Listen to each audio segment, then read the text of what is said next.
Hello everyone, this is your faculty for CA Interlaw Kunal Mandhania, and today we will be dealing with section 5 to section 30 of General Clause Act. तो दोस्तों ठीक है, बार बार repetitively मुझे student से query आती है कि उन्हें बहुत प्रॉब्लम होती है जनरल क्लॉज एक्ट में।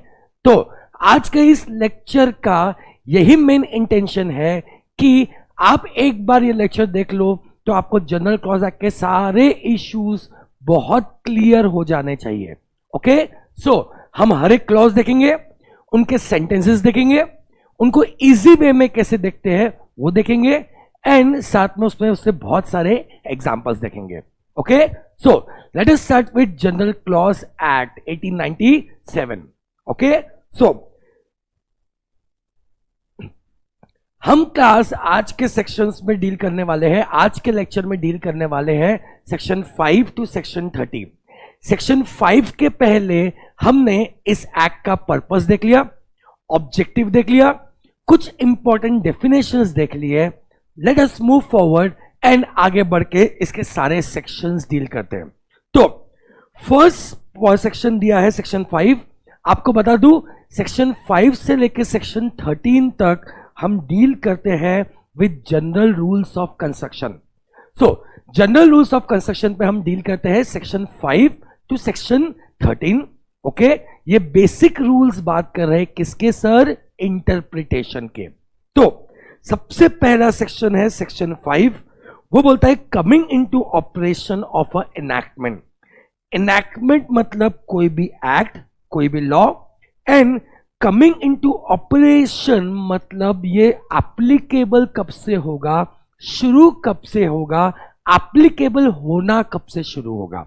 तो क्लास वैसे तो हर एक्ट में जब भी कोई नया एक्ट आता है हमेशा उसमें एक कमेंसमेंट डेट दी होती है, जिसे हम बोलते हैं कमेंसमेंट डेट, या हम बोलते हैं विद इफेक्ट फ्रॉम, इस दिन से वो एप्लीकेबल होगा।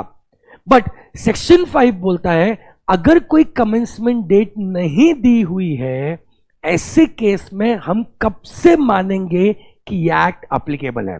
ओके, सो पढ़ते हैं हम पहले। If no date of commencement is specified for any central act, यानी अगर सेंट्रल एक्ट में कोई डेट स्पेसिफाइड नहीं है, then it shall be implemented from date on which it received assent from governor general और प्रेसिडेंट ऑफ इंडिया। सर क्या अभी India में गवर्नर जनरल है? नहीं, तो ये बात कर रहा है बिफोर कॉन्स्टिट्यूशन की, एंड ये बात कर रहा है आफ्टर कॉन्स्टिट्यूशन की। सो इससे क्लियरली मेंशन है क्लास कि अगर कोई एप्लीकेबल डेट नहीं दी हुई है सेंट्रल एक्ट में कि ये कमेंस कब से होगा, ये एप्लीकेबल कब से होगा, तो जिस दिन उसे प्रेसिडेंट से कंसेंट मिला है या 1950 के पहले जिस दिन उसे गवर्नर जनरल से कंसेंट मिला था, उस दिन हम मान लेंगे कि ये एक्ट फोर्स में आया। ओके, चलो ये सेम चीज मैंने आपको एक चार्ट से भी समझाई है, तो हम वो भी डिस्कस कर लेते हैं। देखो, यू कैन सी सेक्शन 5 का ये चार्ट। देखो क्या बोलता है, वेदर डेट ऑफ ऑपरेशन और date of commencement is specified. Check करना किसी भी एक्ट में, जिस एक्ट को आप पढ़ रहे हो, क्या उसमें कमेंसमेंट डेट दिया हुआ है कि ये एक्ट किस दिन से एप्लीकेबल होगा। अगर दिया हुआ है तो ये एक्ट उस दिन से एप्लीकेबल होगा, जो डेट दी हुई है उस डेट से ये एक्ट एप्लीकेबल होगा। बट अगर दिया हुआ नहीं है, then it will be applicable from consent. तो कंसेंट जिस दिन मिलेगा उस दिन से वो एप्लीकेबल हो जाएगा। सर किससे कंसेंट की हम बात कर रहे हैं? बिफोर कॉन्स्टिट्यूशन हम बात कर रहे हैं गवर्नर जनरल की, एंड आफ्टर कॉन्स्टिट्यूशन हम बात कर रहे हैं प्रेसिडेंट ऑफ इंडिया की। ओके, सो अगर वो एक्ट कॉन्स्टिट्यूशन के पहले आया हो और उसमें कंसेंट मिला हो गवर्नर जनरल का, तो जिस दिन से कंसेंट मिलेगा उस दिन से हम मान लेंगे कि ये एक्ट एप्लीकेबल है। अब सर आफ्टर कॉन्स्टिट्यूशन क्या होगा? ठीक है, आफ्टर कॉन्स्टिट्यूशन अगर कोई लॉ आया है और उसमें एप्लीकेबल डेट नहीं दी हुई है, तो जिस दिन हमको प्रेसिडेंट का कंसेंट मिलेगा हम मान लेंगे कि यह एक्ट एप्लीकेबल हो जाएगा। Okay, this is section 5। अब इसमें एक ही इंटरेस्टिंग इशू बच जाता है कि सर ये एक्ट कितने बजे से एप्लीकेबल होगा, कब से एप्लीकेबल होगा। मैंने आपको उसके लिए एक नोट दिया है, एक एग्जाम्पल दिया है। एग्जाम्पल में यू कैन सी कि नोटिफिकेशन आया 1 नवंबर 19 को 11 बजे। आई रिपीट, नोटिफिकेशन आया 1 नवंबर को 11 बजे कि अब से ये एक्ट एप्लीकेबल हो जाएगा, फोर्स में आ जाएगा। ओके, तो माय क्वेश्चन इज, क्या ये 11 बजे से एप्लीकेबल होगा कि 1 नवंबर तो रात को 12 बजे से शुरू हो गया था, क्या ये उस टाइम समय से एप्लीकेबल होगा? द आंसर इज, कोई भी एक्ट अगर एप्लीकेबल होता है तो ये एप्लीकेबल होता है फ्रॉम मिडनाइट। कोई भी एक्ट जब एप्लीकेबल होता है ये एप्लीकेबल होता है from midnight. Is it clear? तो भले ही नोटिफिकेशन आया हो सुबह 11 बजे, बट ये एक्ट रात को 12 बजे से, जिस दिन से 1 नवंबर डेट शुरू हो चुका था, उस समय से ये एक्ट एप्लीकेबल हो जाएगा। See, applicable from 1 November midnight, that is 12 बजे से ये एक्ट एप्लीकेबल हो जाएगा। ओके, सो फिर से मैं और भी करता हूं। सेक्शन 5 बोलता है, वैसे तो हर एक्ट में एक कमेंसमेंट डेट दिया होता है। अगर कमेंसमेंट डेट दिया हुआ है तो वो एक्ट उस समय से एप्लीकेबल होगा। बट अगर कोई कमेंसमेंट डेट नहीं दिया हुआ है तो जिस दिन से प्रेसिडेंट या गवर्नर जनरल का कंसेंट या एसेंट मिलेगा, उस दिन से हम मान लेंगे कि the act came into force. उस दिन से हम मान लेंगे एक्ट कमेंस हो गया। और नॉर्मली एक्ट कब से कमेंस होता है? रात को 12 बजे से क्लास ये एक्ट कमेंस होता है। Okay, so this was section 5। Moving to next section, that is section 6, जो बात करता है effect of repeal. Now class, general clause act में तो बहुत सारे सेक्शंस हैं जो हम देखने वाले हैं, सेक्शन 5 टू सेक्शन 30, बट इसमें याद रखना one of the most important section is of repeal. So this is very important section, जो बात करता है कि रिपील से क्या होगा, उसके इफेक्ट से क्या होगा। नाउ सर, रिपील यानी होता क्या है? रिपील मतलब आप कोई भी एक्ट को वापस ले रहे हो, आप कोई भी एक्ट को रिसाइन कर रहे हो, आप कोई भी एक्ट को कैंसल कर रहे हो, आप कोई भी एक्ट को कॉल ऑफ कर रहे हो, ठीक है, आप कोई भी एक्ट को खत्म कर रहे हो।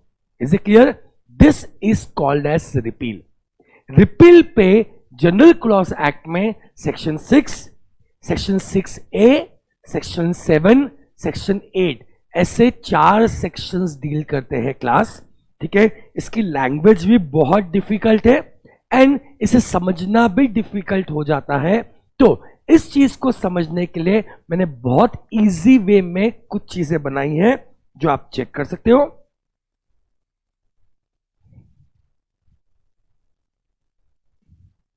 हम बात कर रहे हैं क्लास सेक्शन 6 की, जो बात करता है रिपील पे।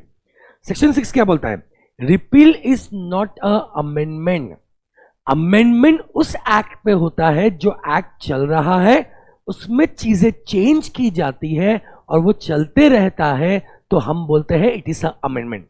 Okay, but repeal is not a amendment. सबसे पहले, it is a complete obliteration of provision as if it has never existed. हम मानते हैं कि ये क्या है? कंप्लीट ऑब्लिटरेशन ऑफ प्रोविजन है। प्रोविजन को ऑल टुगेदर हटा दिया गया है, एज इफ ये प्रोविजन कभी एग्जिस्ट करता ही नहीं था। ओके, सो रिपील अमेंडमेंट नहीं है, repeal is obliteration of act. ऐसे एक्ट को हटा दिया जाता है जैसे ये एक्ट कभी एग्जिस्ट करता ही नहीं था। ओके, चलो इसके प्रोविजंस देखते हैं। So what is the consequences of repeal? Repeal के कॉन्सिक्वेंसेस क्या है? ओके, चलो सो देखते हैं कि सेक्शन 6 क्या बोलता है दोस्तों। सेक्शन 6 बोलता है, वेयर दिस एक्ट यानी जनरल क्लॉज एक्ट और एनी सेंट्रल एक्ट, कोई भी सेंट्रल एक्ट जिस पर जनरल क्लॉज एक्ट एप्लीकेबल है, और any regulation made after commencement of this act. मतलब ये एक्ट, कोई भी सेंट्रल एक्ट या कोई भी रेगुलेशन बना जनरल क्लॉज एक्ट आने के बाद, रिपील एनी इनैक्टमेंट, अगर किसी लॉ ने, किसी एक्ट ने किसी दूसरे एक्ट को क्या कर चुका है, रिपील कर चुका है, कोई ऑलरेडी एग्जिस्टिंग लॉ को क्या कर चुका है, रिपील कर चुका है, then such repeal shall not revive anything not in force at the time when repeal takes place. मतलब अगर किसी एक्ट ने किसी दूसरे एक्ट को रिपील किया है तो जो ऑलरेडी रिपील है वो ऑटोमेटिकली फोर्स में नहीं आएगा। सर बोलना क्या चाह रहे हो? माय पॉइंट इज, जो मर गया समझ लो मर गया, अनलेस उसे फिर से जिंदा नहीं किया जाता स्पेसिफिकली, तो वो फिर से एप्लीकेबल नहीं होगा, वो फिर से जिंदा नहीं होगा। जो मर गया वो मर गया। सर बोलना क्या चाह रहे हो? चलो एक एग्जाम्पल देते हैं, एग्जाम्पल से आपको क्लियरली समझ जाएगा कि मैं आपको क्या बोलना चाह रहा हूं। सी, कंपनीज एक्ट 1913 था, उसको रिपील किया कंपनीज एक्ट 1956 ने। ओके, उसको रिपील किया, यानी इसको रिपील किया कंपनीज एक्ट 1956 ने। फिर कंपनीज एक्ट 1956 को रिपील किया कंपनीज एक्ट 2013 ने। तो क्वेश्चन क्या बनता है सर यहां पे, क्योंकि 1913 को रिपील किया 1956 ने, अब अगर 1956 भी रिपील हो गया थ्रू 2013 एक्ट, तो क्या 1913 फिर से एप्लीकेबल हो जाएगा? क्यों? क्योंकि 1913 को रिपील किया था 1956 ने। अगर 1956 ही हट चुका है तो क्या 1913 फिर से रिवाइव हो जाएगा? The answer is no. क्यों? एग्जैक्टली फिर से हम लॉ पे पढ़ते हैं। लॉ में क्या दिया हुआ है, अगर कोई एक्ट रिपील होती है तो वो रिवाइव नहीं करेगी जिस चीज को उसने रिपील किया था। Is it clear? तो अगर 1913 को रिपील किया था 1956 ने, अगर 1956 रिपील होता है तो 1913 फिर से जिंदा नहीं होगा, अनलेस किसी लॉ में यह स्पेसिफिकली मेंशन किया हुआ है। Okay, this was the first point of repeal effect. Okay, चलो कमिंग टू नेक्स्ट पॉइंट। यह हो चुका है अपना सेकेंड पॉइंट। देखो पढ़ना कैसे है। Then such repeal shall not say हमको पढ़ना शुरू करना है। Okay, B point, affect any rights, obligation, liabilities incurred under enactment so repeal. मतलब जो आप इनैक्टमेंट को रिपील कर रहे हो उससे जो राइट मिल चुका है, जो ऑब्लिगेशन मिल चुका है, जो लाइबिलिटी इंकर हो चुकी है वो हो चुकी है, अब वो कैंसिल नहीं होगी। आप भले ही उस एक्ट को रिपील कर रहे हो, बट उस एक्ट से जिस पर्सन को कोई राइट मिला है, कोई लाइबिलिटी इंकर हुई है, कोई ऑब्लिगेशन आई है, वो वैसे के वैसे ही रहेगी। ओके, एग्जाम्पल देखते हैं इस चीज को समझने के लिए। देखो 1956 में जो आप नॉन प्रॉफिट वाली कंपनी बनाते थे, जिसे हम बोलते हैं company not for profit, okay, वो सेक्शन 25 में कवर होता था। ओके, सो इशू क्या है, A limited was form as section 25 company under companies act 1956। Okay sir, तो पॉइंट क्या है, अब जब कंपनीज एक्ट 2013 आ गया तो 1956 एक्ट तो रिपील हो गई, तो ये जो बेनिफिट्स मिले थे ए लिमिटेड को सेक्शन 25 ऑफ 1956 एक्ट, क्या वो बेनिफिट कंटिन्यू हो गए कि वो बेनिफिट खत्म हो जाएंगे? क्या लगता है क्लास, क्या वो बेनिफिट खत्म हो गए या बेनिफिट वैसे के वैसे ही रहेंगे? देखो बी पॉइंट क्या बोलता है कि जो राइट्स, ऑब्लिगेशन, लायबिलिटी मिल चुकी है वो मिल चुकी है, वो हटने वाली नहीं है, भले ही एक्ट रिपील हो जाए। ओके, तो आंसर क्या होगा कि क्या उसको सारे राइट्स मिलेंगे? The answer is yes. क्यों? भले ही वो लॉ रिपील हो रहा है, बट उसने जो जो राइट्स, लाइबिलिटीज या ऑब्लिगेशन दे दिए वो दे दिए। ओके, तो कितने पॉइंट हो गए सर यहाँ पे? 2 पॉइंट। नंबर 1, किसी एक्ट को रिपील करके दूसरी एक्ट आई, तो वो एक्ट अगर हट जाएंगी तो पुराना वाला एक्ट रिवाइव नहीं होगा। नंबर 2, जो एक्ट को आप रिपील कर रहे हो उससे जो राइट्स, जो ऑब्लिगेशन मिल चुके हैं वो मिल चुके हैं, भले ही वो एक्ट रिपील हो रही है लेकिन उससे कोई फर्क पड़ने वाला नहीं है। ओके, चलो नेक्स्ट पॉइंट देखते हैं। फर्स्ट पॉइंट हम देख चुके हैं, सेकेंड पॉइंट हम देख चुके हैं। अब थर्ड पॉइंट क्या बोलता है? देखो, शुरू किससे करना है? शैल not affect any penalty, forfeiture or punishment for any offense committed under enactment so repeal। मतलब उस enactment के तहत, उस लॉ के तहत जो जो पनिशमेंट मिल चुकी है वो मिल चुकी है, जो जो फोरफिचर हो चुका है वो हो चुका है, जो जो पेनाल्टी मिल चुकी है वो मिल चुकी है, अब वो हटने वाली नहीं है, भले ही वो लॉ हट जाए। ओके, सिंपल है। तो वो लॉ गया, बट वो लॉ ने जो पनिशमेंट्स दी, जिन जिन को पेनाल्टीज दी, that penalties are going to stay. Okay, example देखते हैं। Mister A was liable for imprisonment for 10 years in 2012 as per companies act 1956। तो कंपनीज एक्ट 1956 के हिसाब से पनिशमेंट मिला सर मिस्टर ए को। ओके, 10 साल की जेल हुई उसे। नाउ 19 में अब कंपनीज एक्ट 2013 आ गया, तो कंपनीज एक्ट 1956 रिपील हो गया, तो इससे क्या उसकी पनिशमेंट हट जाएगी? क्योंकि जिस लॉ के अंदर उसको पनिशमेंट मिली थी वो लॉ ही रिपील हो गया। तो अगर वो लॉ ही रिपील हो गया तो क्या उसकी पनिशमेंट भी हट जाएगी? बोलो, क्या लगता है आपको? क्या बोलता है C point?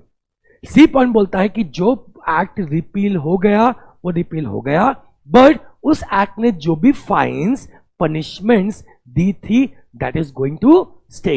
Okay, so answer क्या है? यस, उसे अपना टर्म कंप्लीट करना पड़ेगा, उसे अपना सेंटेंस कंप्लीट करना पड़ेगा।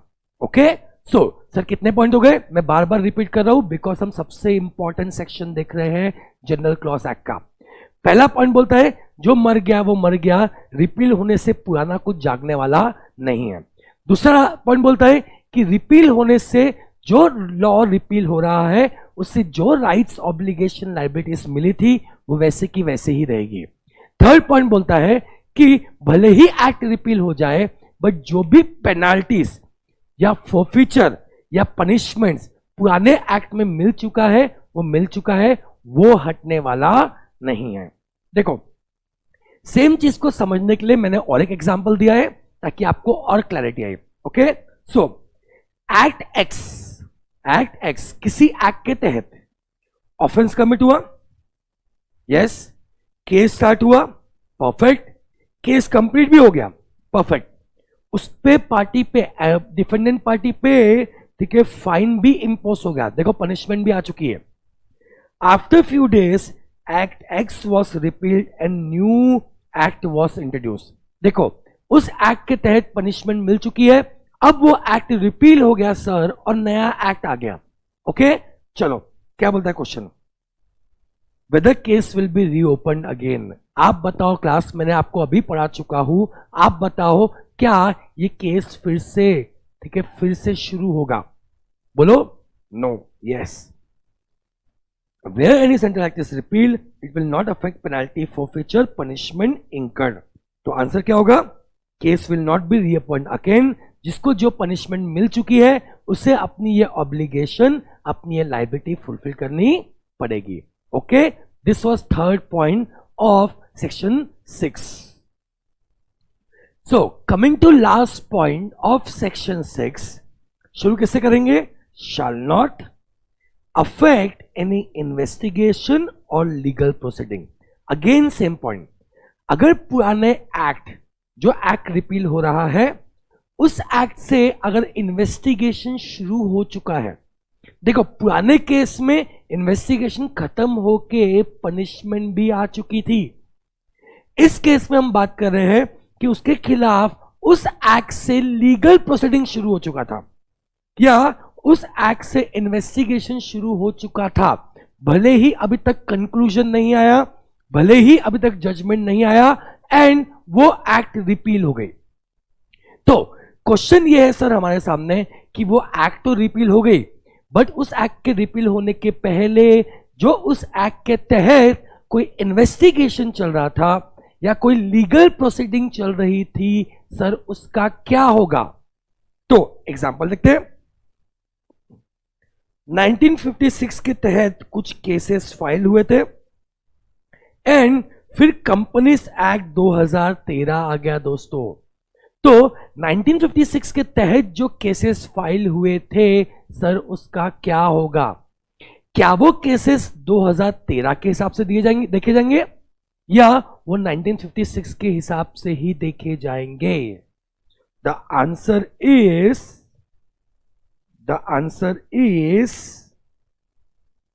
वो 1956 के हिसाब से ही कंटिन्यू होंगे।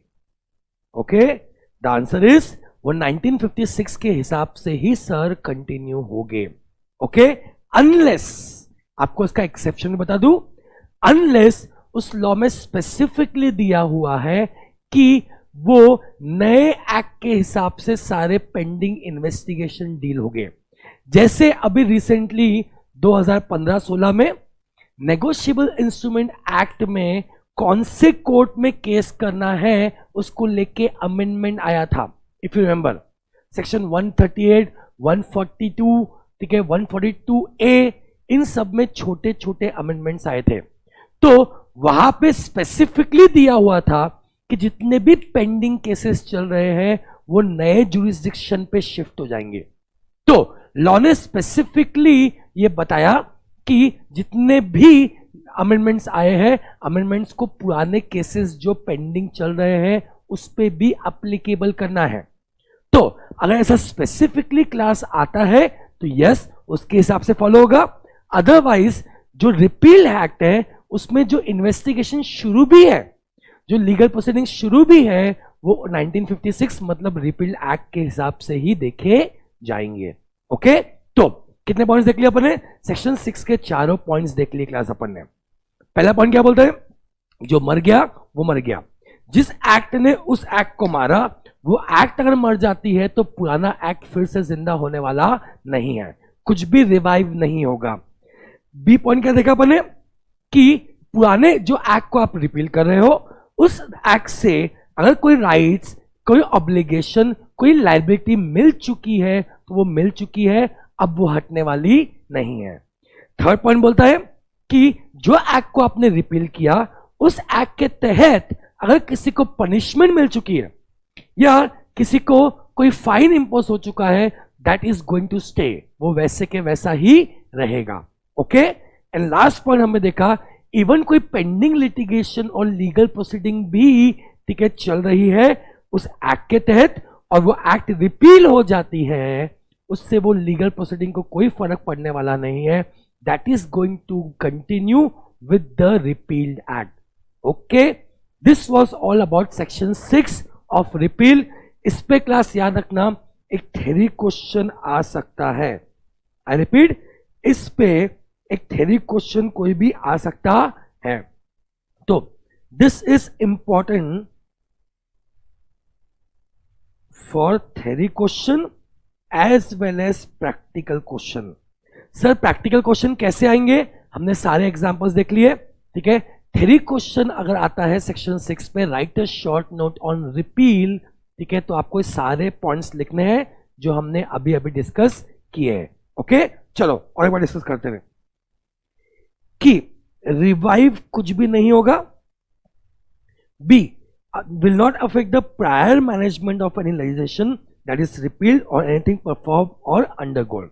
मतलब प्रायर मैनेजमेंट जो था, प्रायर लीगल स्ट्रक्चर जो था, 1956 का एग्जांपल अगर दे रहा हूं मैं, that is going to continue for cases relevant to 1956 law. Okay, ठीक है। Next, claim, privilege, responsibility, date, ठीक है, इस पे कोई फर्क पड़ने वाला नहीं है, हम वो भी बात कर चुके हैं। नेक्स्ट, पनिशमेंट, फोरफीचर, पेनाल्टी, किसी पे फर्क पड़ने वाला नहीं है, हम वो भी बात कर चुके हैं। एंड जो इंक्वायरी, लिटिगेशन, रेमेडी पेंडिंग है, ठीक है, दैट कैन बी कंटिन्यूड और इंसिस्टेड, जो पेंडिंग चल रही है वो रिपील लॉ के हिसाब से ही कंटिन्यू होगी। ओके, तो आपको ये पांचों पॉइंट लर्न करना है क्लास, बिकॉज इस पे थ्योरी क्वेश्चन भी एग्जाम में आ सकता है। ओके, चलो मूविंग फॉरवर्ड। दो केस लॉस दिए हुए, state of UP versus Hirendrapal Singh, 2011 का केस है। सुप्रीम कोर्ट ने इस केस में जजमेंट दिया कि जो भी एक्ट रिपील होगा हम मानेंगे एज इफ वो कभी एग्जिस्ट करता ही नहीं है, जो हम देख चुके हैं, ठीक है। ऑलमोस्ट नेक्स्ट लॉ भी उसी के बारे में बात करता है। This are not very important provisions, तो आप एक बार उसे पढ़ सकते हैं, ठीक है, और हमने कहीं ना कहीं इसे कवर किया है। तो दोस्तों, this was section 6 of repeal, ठीक है। मैं ये वीडियो यूट्यूब पे इसलिए ही पोस्ट कर रहा हूं, आपको जितने बार पॉज करना है, रिलैक्स करना है, एक एक सेक्शन देख के आप पॉज करो, आप रिलैक्स करो, ठीक है, एंड उसके बाद आप कंटिन्यू कर सकते हो, नंबर 1। नंबर 2, जितने बार आपको रिवाइज करना है इस वीडियो के थ्रू आप रिवाइज कर सकते हो। ओके, चलो आगे बढ़ते हैं। नेक्स्ट देखते हैं सेक्शन 6A। हाँ जी सर, सेक्शन 6A क्या बोलता है, चेक करते हैं। ये बोलता है repeal of act making textual amendment in the act और रेगुलेशन। मतलब जिस एक्ट को आपने रिपील किया, अगर उसमें कोई अमेंडमेंट आया था किसी टेक्स्ट से, तो उस अमेंडमेंट का क्या होगा अगर वो एक्ट रिपील हो गई तो। ओके, चलो आराम से देखते हैं, आपको एग्जांपल से ही समझेगा, बट एक बार सेंटेंस पढ़ लेते हैं। क्या बोलता है, where any act or repeal any enactment by which text of any central act or regulation was amended by express omission, insertion or substitution of any matter। मतलब अगर किसी चीज को जो एक्ट रिपील हो गई है उसमें कोई अमेंडमेंट आया था कहीं और से, ओके। अब the repeal shall not affect the continuance of such amendment। बोलता है रिपील वो अमेंडमेंट के कंटिन्यूएंस को अफेक्ट नहीं करेगा, made by enactments or repealed and in the operation at the time of such repeal। मतलब ये एक्ट है, ये एक्ट में कोई अमेंडमेंट आया, अब अगर ये एक्ट रिपील हो जाती है तो ये अमेंडमेंट का क्या होगा, this amendment is going to continue till the new law specifically do not cancel such amendment और नोटिफिकेशन और मॉडिफिकेशन। मतलब इसके जगह कोई और लॉ आया, ओके, तो इस लॉ में जो मॉडिफिकेशन आए थे, अमेंडमेंट्स आए थे अलग से बाहर से, वो मॉडिफिकेशन नए लॉ में भी रहेंगे अनलेस वो नया लॉ स्पेसिफिकली नहीं बोलता कि ये मॉडिफिकेशन हम पे एप्लीकेबल नहीं है। I give you example. So देखो, कंपनीज एक्ट 2013 में लोन्स टू डायरेक्टर का सेक्शन है, सेक्शन 185। ओके, नाउ हुआ क्या क्लास, 1 जून 2015 को अमेंडमेंट आया जिसमें बोला कि प्राइवेट लिमिटेड कंपनी इस सेक्शन से एग्जेम्प्टेड है। मतलब ठीक है, ये सेक्शन सिर्फ पब्लिक कंपनी पे एप्लीकेबल होगा। Perfect. Now companies amendment act 2017 जो उसके 2 साल के बाद आया, उसने सेक्शन 185 को रिपील कर दिया और उसके जगह नया सेक्शन बना दिया, सेक्शन 185। मजेदार बात क्लास ये है कि सेक्शन 185 में दिया हुआ नहीं था कि क्या ये प्राइवेट कंपनी पे एप्लीकेबल है या नहीं है। माय क्वेश्चन इज, आप बताओ क्या ये प्राइवेट कंपनी पे एप्लीकेबल होगा कि नहीं होगा। सोचो वापस से, सेक्शन 6 से क्या बोलता है, अगर किसी लॉ में कोई अमेंडमेंट लाया गया, अलग से क्लैरिफिकेशन आया, अलग से नोटिफिकेशन आया, और वो लॉ हट गया, उसके जगह नया लॉ आ गया, तो वो मॉडिफिकेशन, वो क्लैरिफिकेशन वैसे के वैसे ही रहेंगे अनलेस वो नए लॉ ने स्पेसिफिकली उन्हें नहीं हटाया। तो इसका आंसर क्या होगा? यस, इवन कंपनीज एक्ट 2017 के अंदर भी जो नया सेक्शन 185 आया है, it will not be applicable to private limited company, because ये मॉडिफिकेशन पहले भी आया था, और क्योंकि नया सेक्शन 185 साइलेंट है, दैट मीन्स कि उस पर भी प्राइवेट कंपनीज पे ये सेक्शन एप्लीकेबल नहीं होगा। ये सेम टेक्स्ट को क्लास मैंने यहां मेंशन किया एकदम अच्छे से। क्वेश्चन क्या पूछ रहा है? Whether repeal of section 185 shall also repeal amendment modification of private limited company. क्या बोलता है? Where at the time of repeal it is mentioned that new amendment to repeal the existing enactment along with modification as well, then such amendment or modification shall also be repealed. मतलब जब भी repeal होने के बाद कोई नया law आता है और नया लॉ स्पेसिफिकली मेंशन करता है कि आपने रिपील लॉ में जो जो मॉडिफिकेशन अमेंडमेंट्स किए हैं वो भी रिपील हो जाएंगे, तो हम मानेंगे वो भी रिपील हो जाएंगे। But where propose amendment only repeal the existing enactment, then all such amendments और modifications shall remain the same. Okay, ठीक है। तो अगर कुछ भी बोला नहीं गया, सिर्फ पुराने लॉ को हटा के नया लॉ ला दिया गया, तो पुराने लॉ में जो भी अमेंडमेंट्स या मॉडिफिकेशन हुए हैं that is going to stay. Okay, इस कंसेप्ट को समझने की क्लास और एक एग्जांपल देखते हैं ताकि आपको और क्लैरिटी आए कि एग्जैक्टली ये कंसेप्ट क्या बोलता है। सो fact of the case, section 138 to 142 of Negotiable Instrument Act was amended. इसमें अमेंडमेंट आया, अमेंडमेंट में बोला गया, ठीक है, अमेंडमेंट किसने लेके आया? Banking PFI NI laws amendment act 1988। तो इस एक्ट में एक अमेंडमेंट लाया गया through banking PFI negotiable instruments laws amendment act 1988। Okay, now next. अब सर ये एक्ट जिसने अमेंडमेंट लेके आया वही एक्ट रिपील हो गई। ओके, जिस एक्ट ने उस एक्ट में अमेंडमेंट लेके आया वही एक्ट रिपील हो गई। बोलो सर अब क्या करेंगे? My question is, negotiable instrument act में उस एक्ट ने अमेंडमेंट लाया, अब वो एक्ट ही रिपील हो गई, तो नेगोशिएबल इंस्ट्रूमेंट एक्ट के अंदर वो जो अमेंडमेंट है वो रहेगा कि वो हट जाएगा? बोलो, रहेगा सर कि हट जाएगा? क्या लगता है?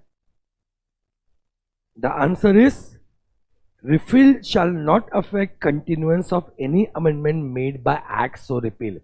ठीक है, और एक एंगल देखा कि जो जो अमेंडमेंट उसने किया है किसी और एक्ट में that is going to stay unless specifically बोला गया है कि that is not going to stay. Okay, तो आंसर क्या होगा? Amendment Act will remain valid. Okay class, so this was section 6A. मैं section 6A को फिर से रिपीट करता हूं। section 6A बोलता है, नंबर 1, दो एंगल देखे अपने उस पॉइंट के। नंबर 1, अगर किसी एक्ट ने कहीं अमेंडमेंट लाया है और ये एक्ट रिपील हो गया, तो वो जो अमेंडमेंट लाया है वो amendment is going to stay. Is it clear? Till उसकी जगह जो नया लॉ आता है वो ये ना बोल दे कि वो फॉलो नहीं होगा। पहला पॉइंट देखा अपन ने। दूसरा पॉइंट अपन ने देखा, किसी एक्ट के अंदर भी अमेंडमेंट आया है और वो एक्ट रिपील होकर नया लॉ बन गया, तो अगर नया लॉ स्पेसिफिकली ये नहीं बोलता कि उसके सारे अमेंडमेंट्स भी कैंसल हो जाएंगे, हम ये मानेंगे कि those amendments are also going to stay to the new law made. Okay, this was section 6A। तो हमने सेक्शन 6 कंप्लीट कर लिया सर, हमने सेक्शन 6A कंप्लीट कर दिया सर। चलो आगे बढ़ते हैं। हाँ sir, coming to section 7। Section 7 बात करता है sir revival of repealed enactment. मतलब आपने किसी लॉ को अगर रिपील किया है उसको फिर से रिवाइव करना है तो उसके बारे में कोई तो भी पॉइंट दिया हुआ है। ओके, क्या बोलता है? If any enactment has been repealed either wholly or partially, अगर आपने किसी लॉ को रिपील कर दिया है या तो होली या partially, then it is necessary to expressly state the purpose for which enactment has been revived। तो कोई लॉ को अगर आपने होली या पार्शली रिपील कर दिया है और आप उसे रिवाइव करना चाहते हो तो आपको एक्सप्रेसली पर्पस बताना पड़ेगा कि आप रिवाइव क्यों कर रहे हो। जैसे अपने इस एग्जाम्पल में you can see companies act 1956, जिसमें इतने सेक्शंस थे, इसमें से वाइंडिंग अप पे सेक्शन था सेक्शन 425 टू 560।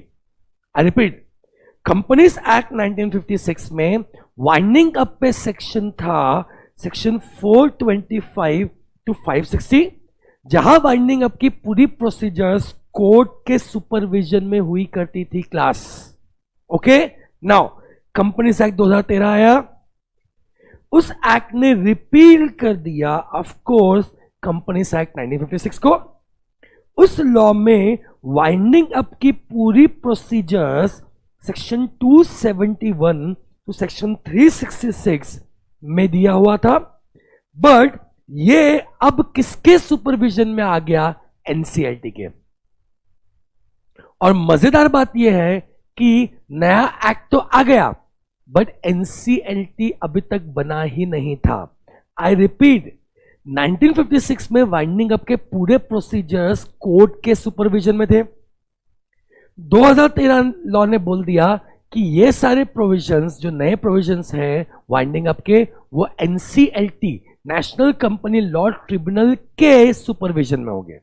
ओके, बट मजेदार बात क्या है कि उस समय तक, ठीक है, एनसीएलटी बने ही नहीं थे इंडिया में। तो ऐसे केस में क्या हुआ, सीधा स्पेसिफिकली एक्ट में दिया था कि since NCLT was not there, companies act 13 specifically provide for continuance of section 271 to 366 to facilitate the winding up till formation of NCLT। तो नए एक्ट ने स्पेसिफिकली दिया कि जब तक NCLT फॉर्म नहीं होता तब तक 1956 के section 271 section 271 to 366 is a clear, उसको डिसकंटिन्यू करके पुराने सेक्शन चलाएंगे क्योंकि एनसीएलटी अभी तक एप्लीकेबल नहीं हुआ। ओके, तो देखो कंपनीज एक्ट 2013 ने क्या किया, उसने रिवाइव किया वाइंडिंग अप के सेक्शंस जो 1956 लॉ में थे, बट रिवाइव करते हुए स्पेसिफिकली पर्पस बता दिया कि हमको वाइंडिंग अप के इश्यूज को डील करना है एंड एनसीएलटी अभी तक बना नहीं है, therefore we will continue this, ठीक है, as per old law, repeal law, उसे रिवाइव कर दिया गया। ओके, तो सेक्शन 7 सर क्या बोलता है? सेक्शन 7 बोलता है आप किसी भी रिपील्ड एक्ट को रिवाइव कर रहे हो, जिंदा कर रहे हो, तो आपको पर्पस बताना पड़ेगा कि आपने उसे जिंदा क्यों किया है। Perfect, this is section 7। Moving to last section of repeal. Class देखो, कई लोग को रिपील डिफिकल्ट लगता है, बट मुझे लगता है ये वीडियो देखने के बाद, एग्जाम्पल समझने के बाद, यू विल बी क्लियर कि रिपील के एग्जैक्टली इफेक्ट क्या क्या होते हैं on any enactment, on any law. Okay, चलो सेक्शन 8 पे मूव कर।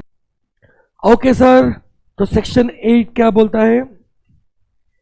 Construction of references to repealed enactment, मतलब रिपील्ड इनैक्टमेंट के कहीं और कोई रेफरेंस दिए हुए हैं तो उसका क्या होगा। ओके, चलो देखते हैं, पॉइंट देखते हैं। Where this act or central act or regulation made after commencement of this act repeals and reenacts, दोनों पॉइंट क्लास में मेंशन किए, साथ साथ मेंशन किए हुए, रिपील भी हो गया और रीएनैक्ट भी हो गया।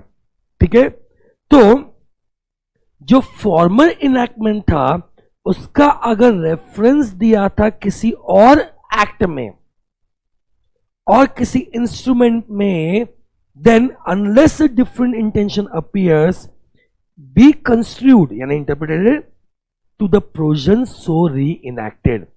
मतलब कोई लॉ ने का रेफरेंस दिया था किसी और लॉ में, ओके किसी लॉ का रेफरेंस दिया था किसी और लॉ में, और ये लॉ रिपील हो गया और री इनैक्ट होकर नया लॉ बन गया, तो उधर जो रेफरेंस दिया था ओल्ड लॉ का, उसे उस लॉ के हिसाब से यानी ओल्ड लॉ के हिसाब से मानेंगे कि न्यू लॉ के हिसाब से मानेंगे।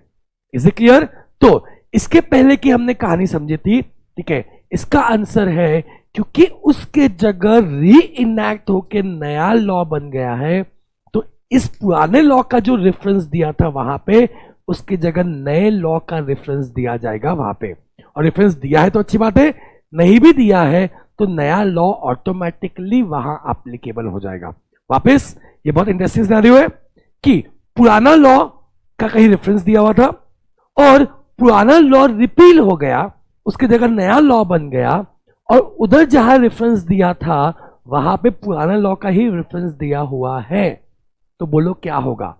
तो लॉ बोलता है भले ही वहां पुराने लॉ का रेफरेंस दिया हुआ है, बट क्योंकि ये रिपील होके री इनैक्ट हो गया, तो नया लॉ ही फॉलो होगा उस रेफरेंस में। ओके सर, क्या बोलना चाह रहे हो? एग्जाम्पल देखते हैं, एग्जाम्पल से आपको अच्छे से समझेगा। पुराना हटाया और नया लाया, ठीक है। देखो, तो ये मैंने आपको हिंदी में भी लिख के दिया है ताकि आप जब भी रेफर करो आपको आराम से समझ जाए। ओके, सेक्शन 8 एग्जैक्टली क्या बोलने की कोशिश कर रहा है? सेक्शन 8 बोल रहा है जहां जहां पुराने लॉ का कोई और लॉ में रेफरेंस दिया हुआ है, ओके पुराने लॉ का कोई और लॉ में रेफरेंस दिया हुआ है, वहां वहां न्यू रीइनैक्टेड लॉ ऑटोमेटिकली एप्लीकेबल हो जाएगा। ओके, पुराने की जगह नया लॉ ऑटोमेटिकली एप्लीकेबल हो जाएगा। ओके, एग्जांपल देखते हैं। पेमेंट ऑफ बोनस एक्ट 1965 में फाइनेंशियल ईयर का रेफरेंस दिया था 1956 कंपनीज एक्ट के हिसाब से। मतलब पेमेंट ऑफ बोनस 1965 में लिखा हुआ था कि यहां फाइनेंशियल ईयर कैसे मानेंगे, जो कंपनीज एक्ट 1956 बोलता है उसके हिसाब से फाइनेंशियल ईयर मानेंगे। ओके, अब क्योंकि 56 रिपील हो चुका है और उसके जगह कंपनीज एक्ट 2013 आ गया है, बट ये same point payment of bonus act में चेंज नहीं किया गया, तो पेमेंट ऑफ बोनस एक्ट में अब जो फाइनेंशियल ईयर है वो 1956 के हिसाब से होगा कि 2013 के हिसाब से होगा। हमने क्या पढ़ा सेक्शन 8 में कि अगर ओल्ड लॉ ने कहीं पे रेफरेंस दिया हुआ है, ओल्ड लॉ हट गया और नया लॉ आ गया, तो ऑटोमेटिकली वो जो रेफरेंस है वो नए लॉ के हिसाब से आएगा। तो इसका आंसर क्या होगा कि जहां जहां रेफरेंस दिया हुआ है कंपनीज एक्ट 1956 का, इट मींस कि वहां वहां ऑटोमेटिकली कंपनीज एक्ट 2013 एप्लीकेबल हो जाएगा। ओके, चलो सेम पॉइंट पे क्वेश्चन देखते हैं आराम से, तो आपको और क्लैरिटी आएगी।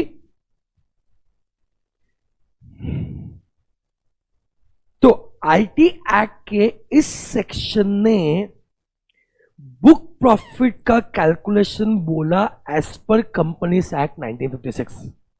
तो इनकम टैक्स एक्ट के इस सेक्शन ने क्लियरली बोला कि यहां बुक प्रॉफिट हम निकालेंगे as per companies act 1956। Perfect. अब 1956 रिपील हो गया और 2013 आ गया। माय क्वेश्चन इज, देखो रिपील हुआ और री इनैक्ट भी हो गया। ओके, तो ऐसे केस में अब वो बुक प्रॉफिट 1956 लॉ के हिसाब से बनाया जाएगा कि वो बुक प्रॉफिट 2013 एक्ट के हिसाब से निकाला जाएगा। देखो क्वेश्चन वही दिया हुआ है कि वो 1956 के हिसाब से निकाला जाएगा कि 2013 एक्ट के हिसाब से निकाला जाएगा। एंड हमने आंसर में अभी क्लियरली देखा था क्लास सेक्शन 8 में कि रिपील होके अगर री इनैक्ट हो गया तो जहां जहां रेफरेंस दिए हुए हैं वो नए लॉ के हिसाब से बन जाएंगे, ना कि रिपील एक्ट के हिसाब से। तो इसका आंसर क्या होगा सर कि book profit will be calculated as per companies act 2013। Okay, so this was section 8 on repeal. Repeal सबसे डिफिकल्ट और सबसे इंपॉर्टेंट माना जाता है क्लास। ओके, तो हमने रिपील के सारे सेक्शंस में क्या देखा, एक बार उसकी बात करते हैं। तो रिपील में हमने सबसे पहले सेक्शन 6 देखा। सेक्शन 6 में बोलता है कि जो मर गया वो मर गया, वापस जिंदा होने वाला नहीं है, भले ही उसको रिपील करने वाली एक्ट भी रिपील हो जाती है। नंबर 2 हमने पढ़ा कि उसके जो मैनेजमेंट है लेजिस्लेशन के, जब तक वो एक्ट के कोई पेंडिंग इश्यूज खत्म नहीं होते, वो मैनेजमेंट भी वैसे के वैसे स्टे करेगा। थर्ड पॉइंट हमने पढ़ा कि रिपील लॉ से जो जो राइट्स ऑब्लिगेशंस मिल चुके हैं वो मिल चुके हैं, फिर से वापस, ठीक है, वो चेंज होने वाले नहीं है। नंबर 4, ठीक है, रिपील लॉ से जो पनिशमेंट्स मिल चुकी है वो पनिशमेंट्स मिल चुकी है, वो वापस आने वाली नहीं है, या चेंज होने वाली नहीं है, या हटने वाली नहीं है। 5th पॉइंट देखा बने कि जो इंक्वायरी इन्वेस्टिगेशन पेंडिंग भी चल रहे हैं, ठीक है, वो भी पुराने लॉ के हिसाब से ही होंगे जब तक वो अंजाम तक नहीं पहुंचते। Okay, moving to section 6A। Section 6A में हमने देखा कि किसी रिपील लॉ में कोई अमेंडमेंट आया और उसके जगह नया लॉ आ गया, और नए लॉ में उस अमेंडमेंट के बारे में कुछ भी बोला हुआ नहीं है, that amendment is going to stay even into the new law. Okay, section 7 बोलता है किसी रिपील एक्ट को आपको फिर से रिवाइव करना है तो आपको पर्पस बताना पड़ेगा कि हम रिवाइव क्यों कर रहे हैं।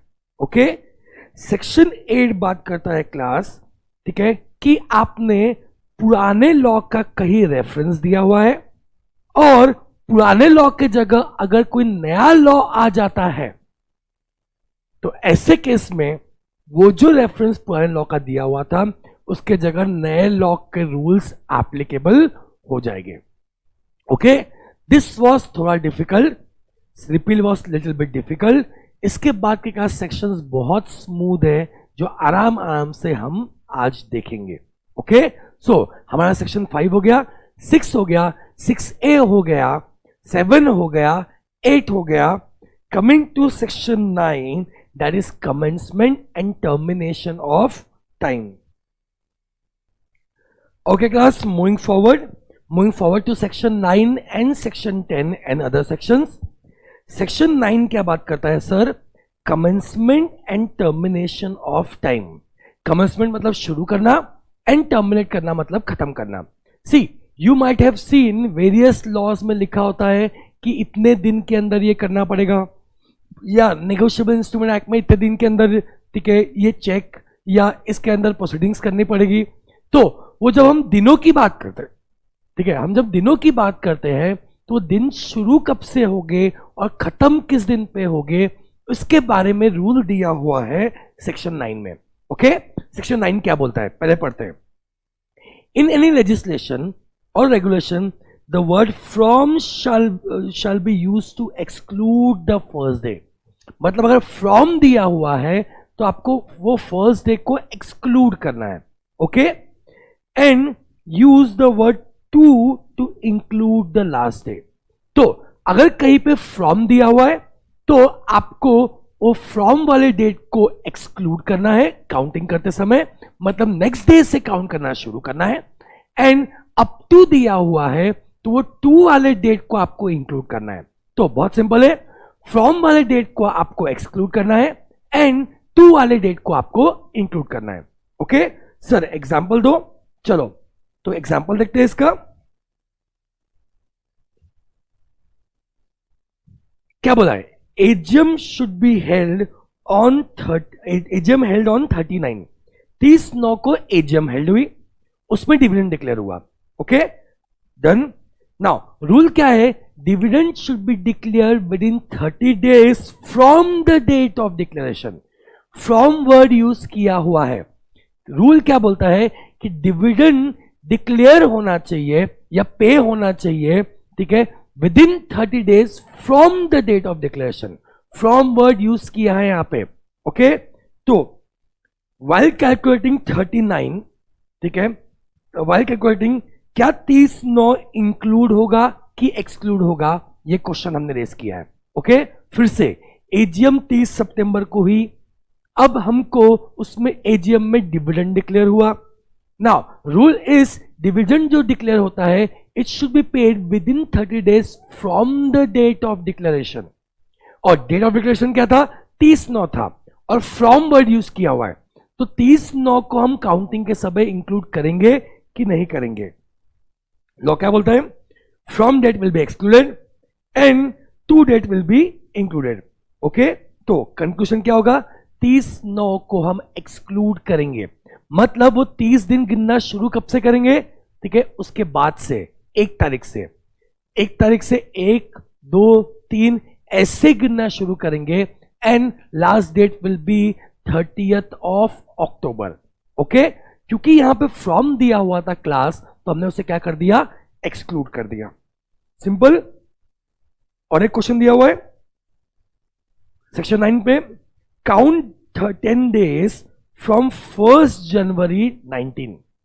1 जनवरी 19 से अगर आपको काउंट करना है और वो फ्रॉम दिया हुआ है, तो हमें 1 जनवरी को इंक्लूड करना है कि नहीं करना है, द आंसर इज नहीं करना है। तो 1 जनवरी को हटा देंगे एंड 2 जनवरी से गिनना शुरू करेंगे, तो ड्यू डेट आ जाएगा क्लास 11 जनवरी। वही अगर हम 1 जनवरी को इंक्लूड करते तो ड्यू डेट यहां पे आ जाता 10th of जनवरी। ओके, चलो moving forward, 1 January should be excluded. Next question, income tax return can be submitted up to 31 July. देखो 2 वर्ड यूज किया हुआ है, whether 31 July will be included और नॉट, बताओ का आंसर क्या है। हमने देखा 2 वर्ड को हमको इंक्लूड करना है, तो 31 जुलाई को रिटर्न भर सकते हैं या नहीं भर सकते हैं, द आंसर इज यस, आप 31 जुलाई को भी इंक्लूड कर सकते हो, ठीक है, क्योंकि फ्रॉम डेट को आपको एक्सक्लूड करना है एंड टू डेट को आपको इंक्लूड करना है। ओके, चलो coming to section 10। Sir section 10 क्या बोलता है, पहले उसकी बात करते हैं। Section 10, computation of time.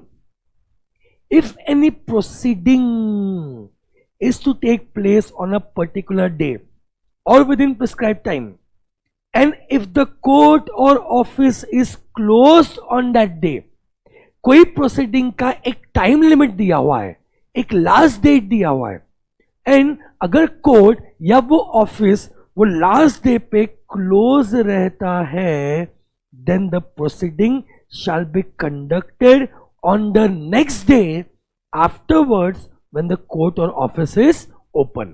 Okay, बहुत सिंपल सा पॉइंट बोल रहा है यहां पे कि कोई लास्ट डेट दी हुई है और वो लास्ट डेट पे अगर वो ऑफिस या वो कोर्ट बंद है, ऐसे केस में लास्ट डेट क्या होगी, last date will be immediately next day, जिस दिन वो ऑफिस ओपन रहा।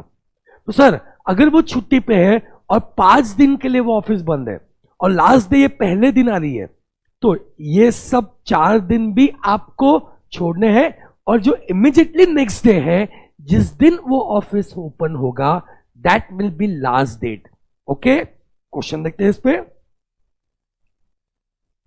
तो last date to sue was 31 January, okay, and it was Sunday and court was close. देखो लास्ट डे पे कोर्ट क्लोज था, तो he sued on immediately next day, मतलब मंडे को, then will suit be maintainable।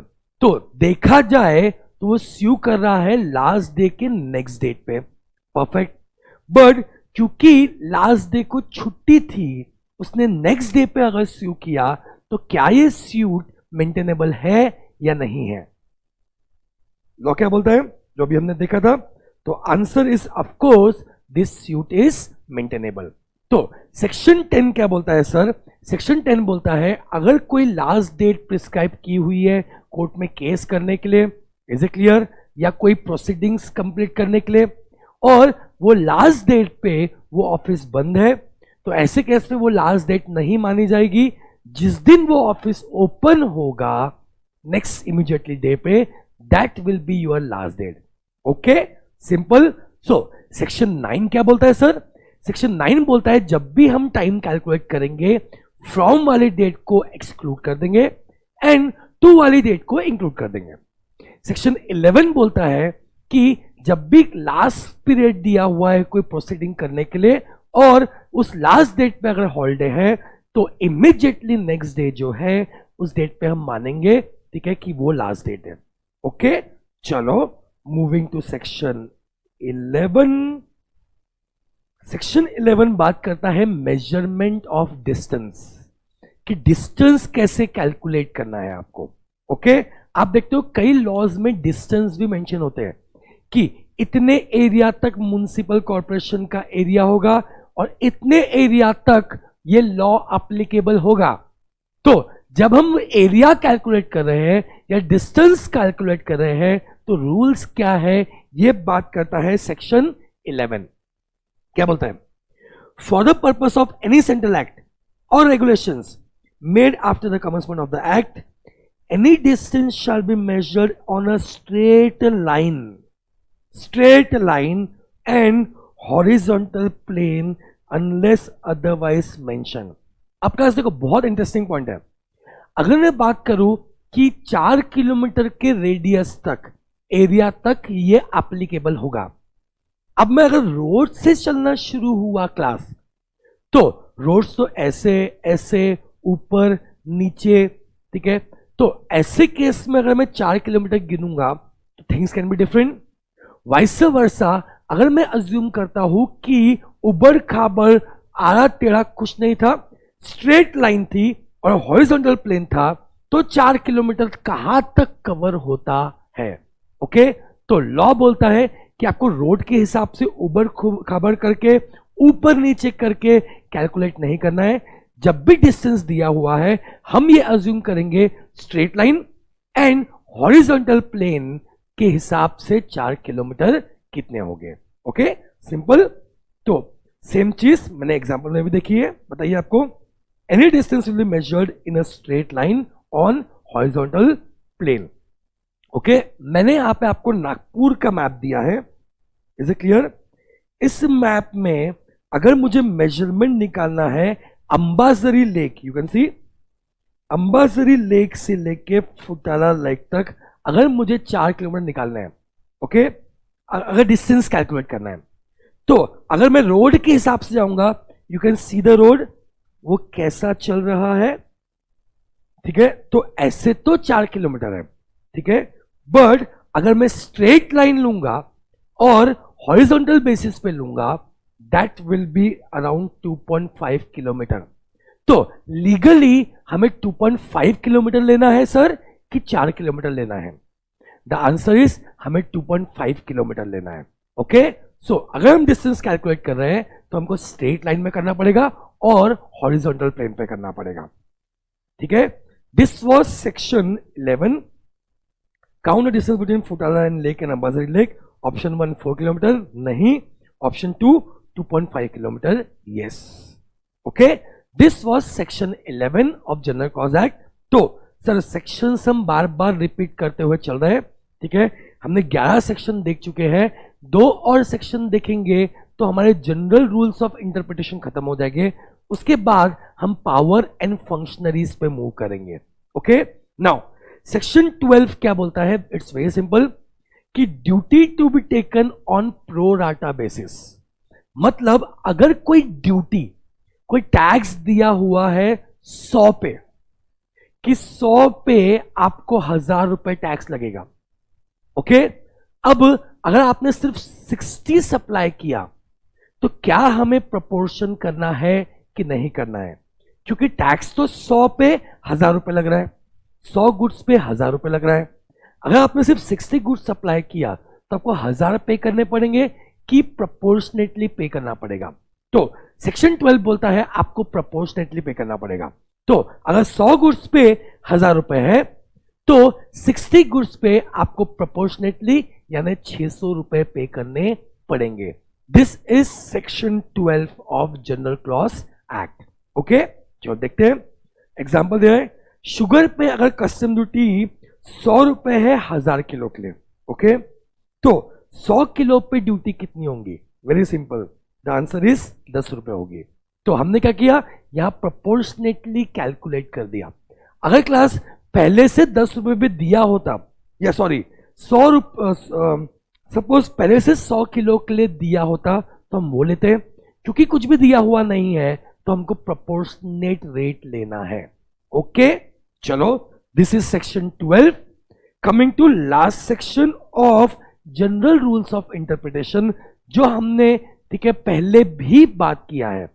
पूरे law में जहां भी ही लिखा होगा आपको अलग से शी लिखने की जरूरत नहीं है। क्यों? हमने स्टार्टिंग में देखा था जनरल क्लॉज एक्ट का पर्पस क्या है, हमको लैंग्वेज को शॉर्टन करना है। तो हमने अगर लॉ में ही भी लिख दिया और शी नहीं भी लिखा, दैट डजंट मीन कि शी पे ये लॉ एप्लीकेबल नहीं है या फीमेल पे ये लॉ एप्लीकेबल नहीं है। तो जो लॉ ही पे एप्लीकेबल है वही लॉ शी पे भी एप्लीकेबल होगा, भले ही आपने शी मेंशन नहीं भी किया है तो। Okay, so he always include she.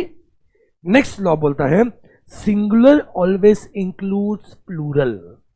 मतलब अगर बोला है कि such person will be punished, किसी लॉ में लिखा है such person will be punished, और वहां पे 6 पर्सन ने ये एक्ट किया, तो क्या 6 को पनिशमेंट होगी? जबकि लॉ में तो सिंगुलर वर्ड यूज किया है, सच पर्सन विल बी, ठीक है, कन्विक्टेड या punish. Answer is general clause act का सेक्शन 13 बोलता है कि सिंगुलर ऑलवेज इंक्लूड्स प्लूरल। मतलब अगर आपने पर्सन लिखा है तो इट इज डीम कि वो पर्सन या पर्सन्स सब पे एप्लीकेबल हो जाएगा। सिंपल, ठीक है। तो हम आगे बढ़ते हैं सर। सेक्शन 13 क्या बोलता है, जहां भी लॉ में ही लिखा हुआ है हम मान लेंगे कि ही के साथ में शी भी है। नंबर 2, जहां भी लॉ में सिंगुलर वर्ड यूज किया है it will always also include plural. Okay, so general rules के हमने क्या क्या सेक्शंस देखे, एक बार ओवरव्यू कर ले। सेक्शन 5 देखा हमने कि कमेंस कब होगा, अगर डेट दिया हुआ है उस डेट से कमेंस होगा, और अगर डेट दिया हुआ नहीं है तो जिस दिन प्रेसिडेंट का या गवर्नर का कंसेंट होगा उस दिन से कमेंस होगा।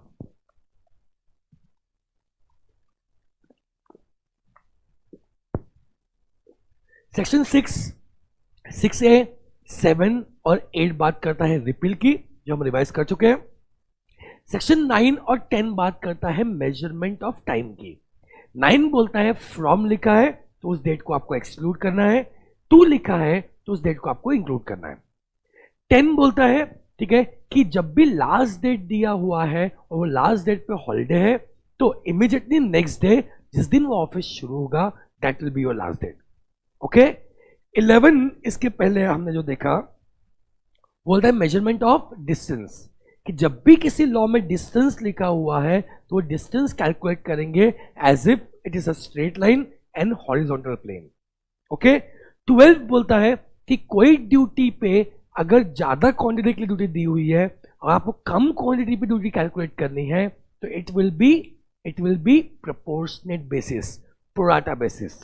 एंड सेक्शन 13 डील्स अबाउट, ठीक है, 2 पॉइंट्स, कि जहां जहां लॉ में ही लिखा हुआ है इट विल इंक्लूड शी, जहां जहां लॉ में सिंगुलर दिया हुआ है it will automatically include plural.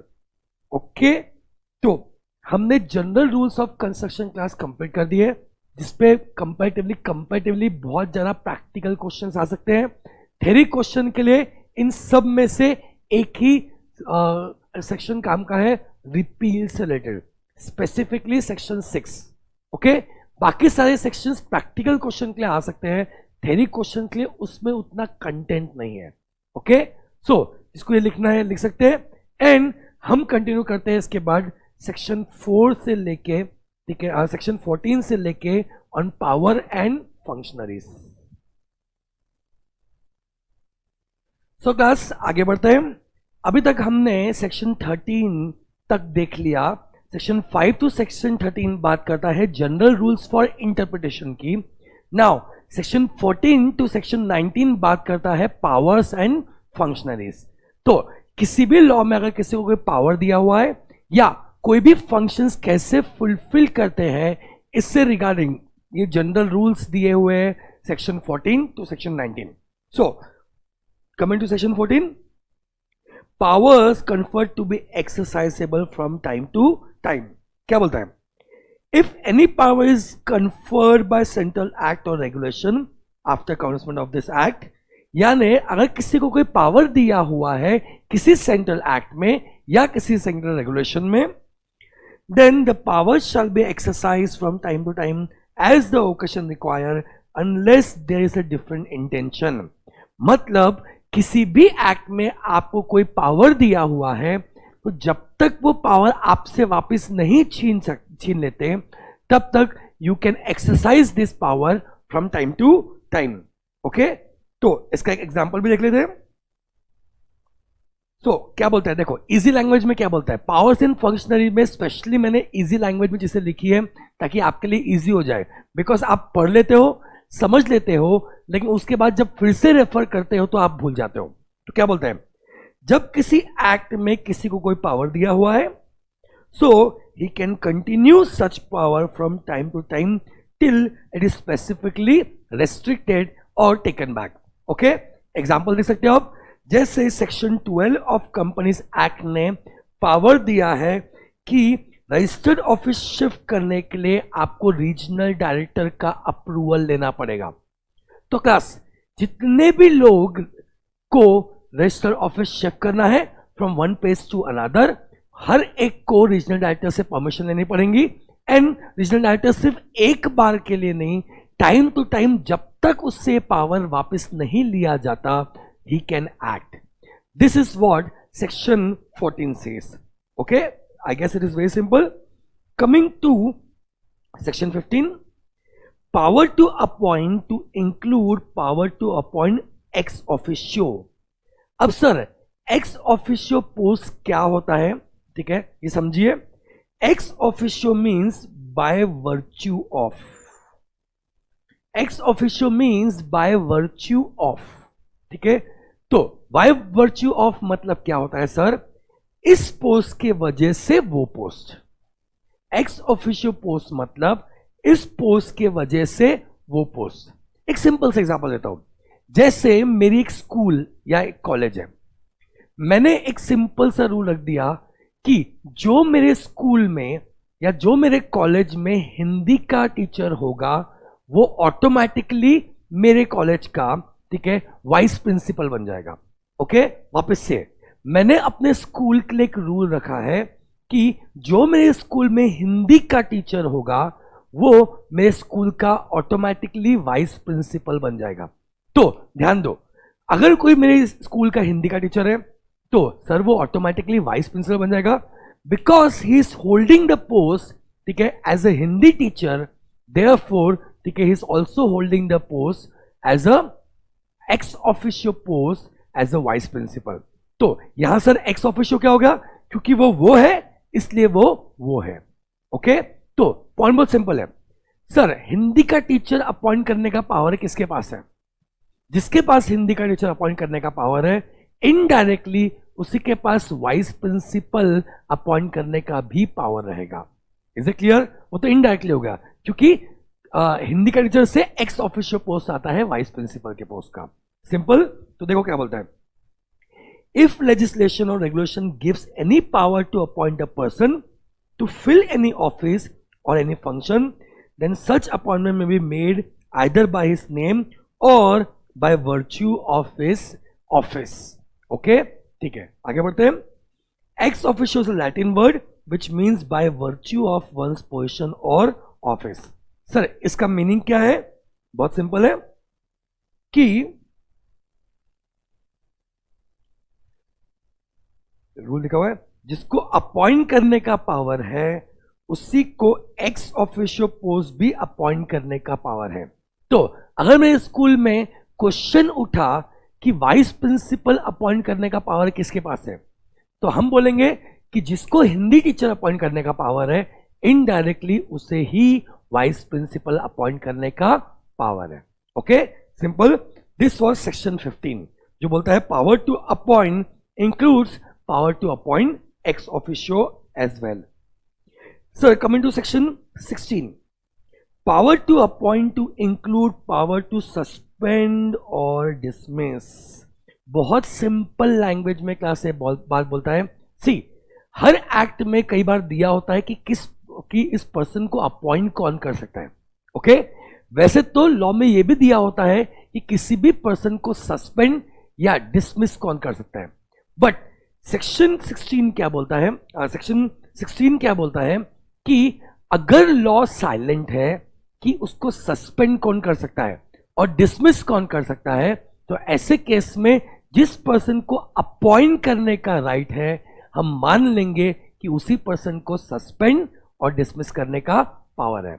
Okay, तो अगर सस्पेंड या डिसमिस करने का पावर स्पेसिफिकली लिखा हुआ है तो वो फॉलो होगा, बट अगर स्पेसिफिकली लिखा हुआ नहीं है तो ऐसे केस में जिसको अपॉइंट करने का पावर दिया उसी को सस्पेंड और रिमूव करने का पावर है।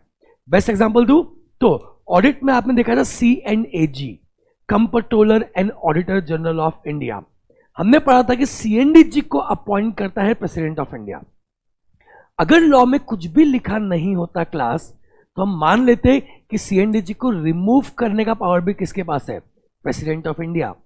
बट क्योंकि वहां स्पेसिफिकली लिखा हुआ है कि CNAG रिमूव होगी बाय पार्लियामेंट, पार्लियामेंट में 2/3 मेजोरिटी उसके अगेंस्ट में होनी चाहिए। क्योंकि वहां स्पेसिफिकली लॉ में दिया हुआ है तो हम वो फॉलो करेंगे। बट जहां भी लॉ में कुछ भी स्पेसिफाई नहीं है, वहां हम अज्यूम करते हैं जिसको अपॉइंट करने का पावर है उसे ही रिमूव या सस्पेंड करने का पावर है। ये सेम चीज को मैंने इजी लैंग्वेज में लिख दिया आपके लिए। सेक्शन 16, पैदा करने वाला ही मार सकता है। ओके, जो पैदा करने वाला है वो मार भी सकता है। डन, अनलेस अदरवाइज स्पेसिफाइड, मतलब अगर लॉ में कुछ और दिया हुआ नहीं है, जिसको अपॉइंट करने का पावर है उसे ही सस्पेंड, डिसमिस या रिमूव करने का पावर रहेगा। Okay, simple. Coming to sir section number 17, simple section से देखो। सेक्शन 14 क्या बोलता है, जिसको किसी लॉ में कोई पावर दिया हुआ है, he will continue to exercise that power from time to time, जब तक वो पावर वापस नहीं लिया जाता। ओके, नेक्स्ट सेक्शन 15 बोलता है कि जिसको अपॉइंट करने का पावर है वो पोस्ट में, उसको ही उसके एक्स ऑफिशियो को भी अपॉइंट करने का पावर इनडायरेक्टली डीम्ड वे में मिल जाएगा। ओके, नेक्स्ट सेक्शन 16 बोलता है जिसको अपॉइंट करने का पावर है, ठीक है, उसी को रिमूव करने का भी पावर होगा, सस्पेंड करने का पावर होगा, अनलेस लॉ में कुछ और दिया हुआ नहीं है। नाउ सेक्शन 17 बात करता है सर सब्सटीट्यूशन ऑफ फंक्शनरीज, कि वो फंक्शनरी का जो सब्सटीट्यूशन होगा ऐसे केस में क्या होगा। देखो, the act requires mentioning the official title of the officer at present executing the functions or that of the officer by whom the functions are commonly executed। See, ये बहुत बढ़िया लेकिन बहुत सिंपल सा पॉइंट बोलता है कि अगर आपको किसी पर्सन को, ठीक है, अपॉइंट करना है या किसी पर्सन को पावर देना है, तो क्या उस पर्सन का नाम लिखना जरूरी है कि सिर्फ पोस्ट भी लिखा तो चलेगा। आप खुद देखो आपके प्रैक्टिकल लाइफ में, ठीक है, कितने जगह पे डॉक्यूमेंट साइन होते हैं, तो जो डॉक्यूमेंट साइन होते हैं उसमें नाम भी लिखा होता है एंड पोस्ट भी लिखी होती है। तो क्वेश्चन इज, क्या नाम लिखना कंपलसरी है कि सिर्फ पोस्ट का टाइटल लिखा तो भी चलेगा।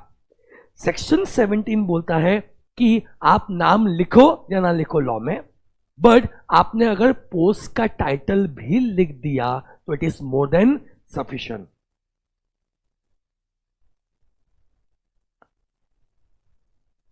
देखो क्या बोलता है, it is sufficient to mention office title of the officer at present executing the functions of the office. ठीक है, आपको नाम वाम लिखने की जरूरत नहीं है, आपने टाइटल भी लिखा तो चलेगा। देखो उसके लिए बेस्ट एग्जांपल है कि अगर हमको कंपनी इनकॉर्पोरेट करना है, एग्जांपल दे रहा हूं, लॉ में लिखा है, तो आपको एप्लीकेशन देना पड़ेगा आरओसी दिल्ली के पास।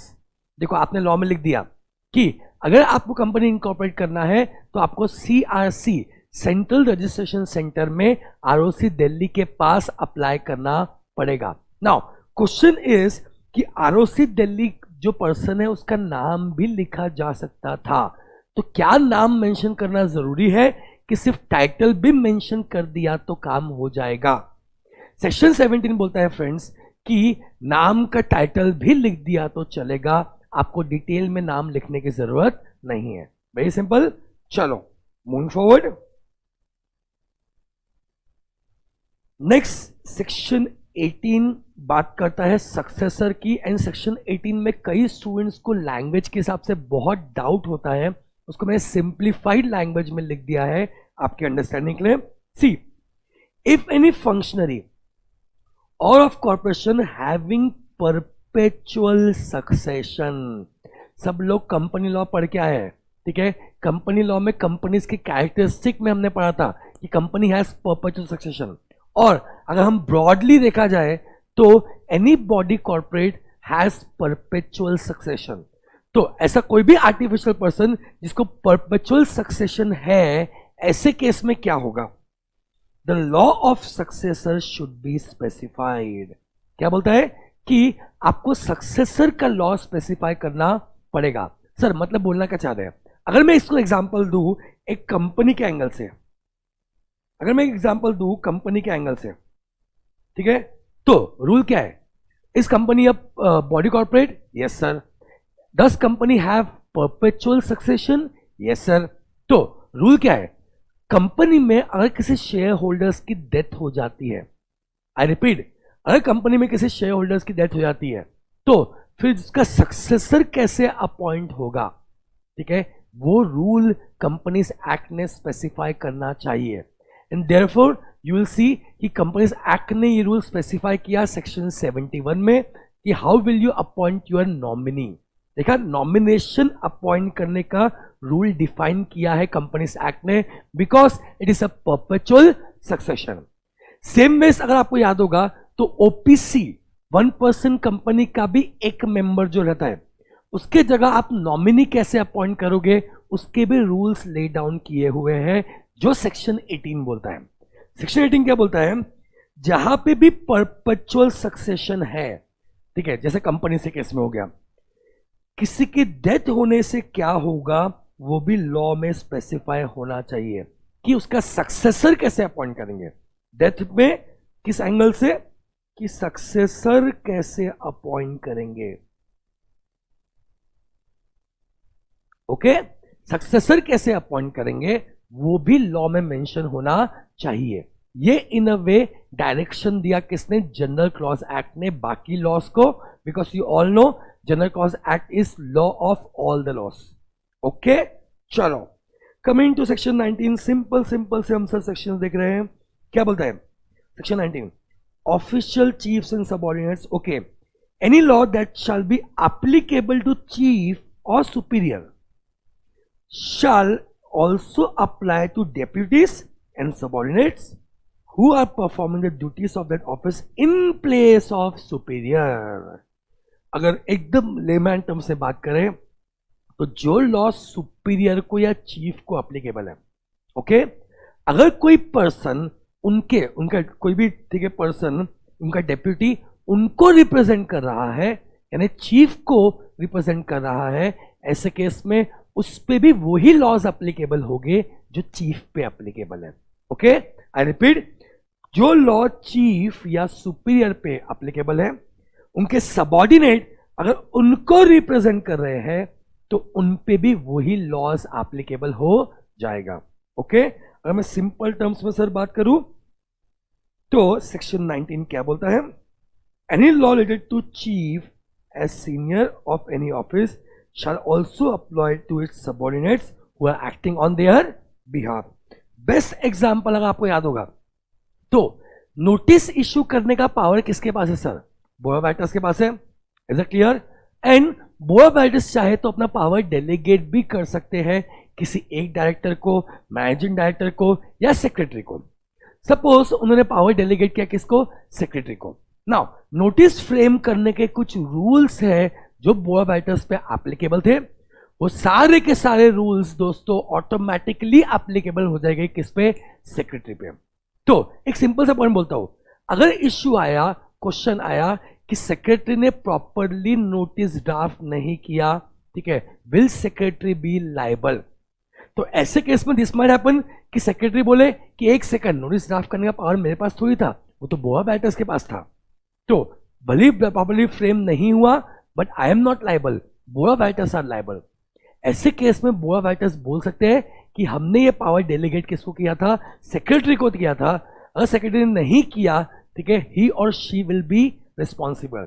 क्या सेक्रेटरी अपनी रिस्पॉन्सिबिलिटी को डिनाई कर सकती है? नहीं, not as per section 19। Section 19 बोलता है कुछ भी और दिया हुआ नहीं है अनलेस अदरवाइज स्पेसिफाइड। तो बेसिक रूल अप्लाई करेगा, कोई भी सबऑर्डिनेट अगर सुपीरियर को रिप्रेजेंट कर रहा है, उसके बिहाफ में कोई एक्ट कर रहा है, तो ही विल बी लायबल, ठीक है, फॉर दैट एक्ट जो सुपीरियर पे भी एप्लीकेबल था। Okay class, so this was section 19। मैं फिर से एक बार रिपीट कर दूं आपको, हम पावर्स एंड फंक्शनरीज से रिगार्डिंग सेक्शंस देख रहे हैं, ठीक है, जनरल क्लॉज एक्ट में। सेक्शन 14 बोलता है कि जब आपको कोई पावर दिया है, you can continue to exercise that power from time to time unless आपसे वो पावर वापस छीना नहीं जाता। सेक्शन 15 बोलता है कि जिस पर्सन को अपॉइंट करने का पावर है, उसको उसकी एक्स ऑफिशियो को भी अपॉइंट करने का पावर रहेगा।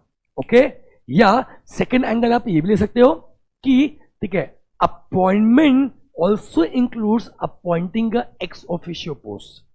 तो या तो आप इस पोस्ट में कोई पर्सन को अपॉइंट करो, या आप रूल बना लो कि ये पर्सन में एक्स ऑफिशियो पोस्ट में, जो उस पोस्ट में है वो ऑटोमेटिकली इस पोस्ट पे भी आ जाएगा।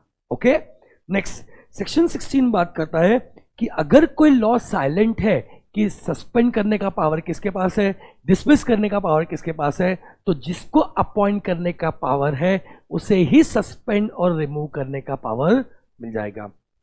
सेक्शन 17 क्या बोलता है सर, कि आपको जब भी कोई फंक्शन देना है किसी पर्सन को, उसके टाइटल से भी नाम लिखा तो चलेगा, आपको पूरा नाम लिखने की जरूरत नहीं है।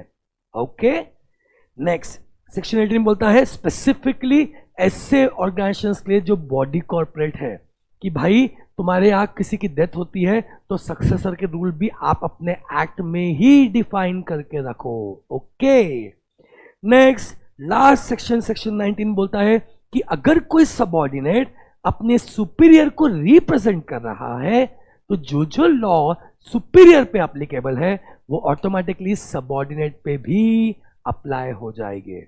Okay, so coming to next sections, इसमें जो सेक्शंस है क्लास 24 तक सेक्शंस, मतलब सेक्शन 20 से लेके सेक्शन 24 तक जितने भी सेक्शन है वो स्पेसिफिकली बात करते हैं related to orders, rules, new publications, ठीक है, जो भी अमेंडमेंट आएंगे, नए ऑर्डर्स आएंगे, नए रूल्स आएंगे, उनके लिए क्या क्या बेसिक रूल्स एप्लीकेबल हैं।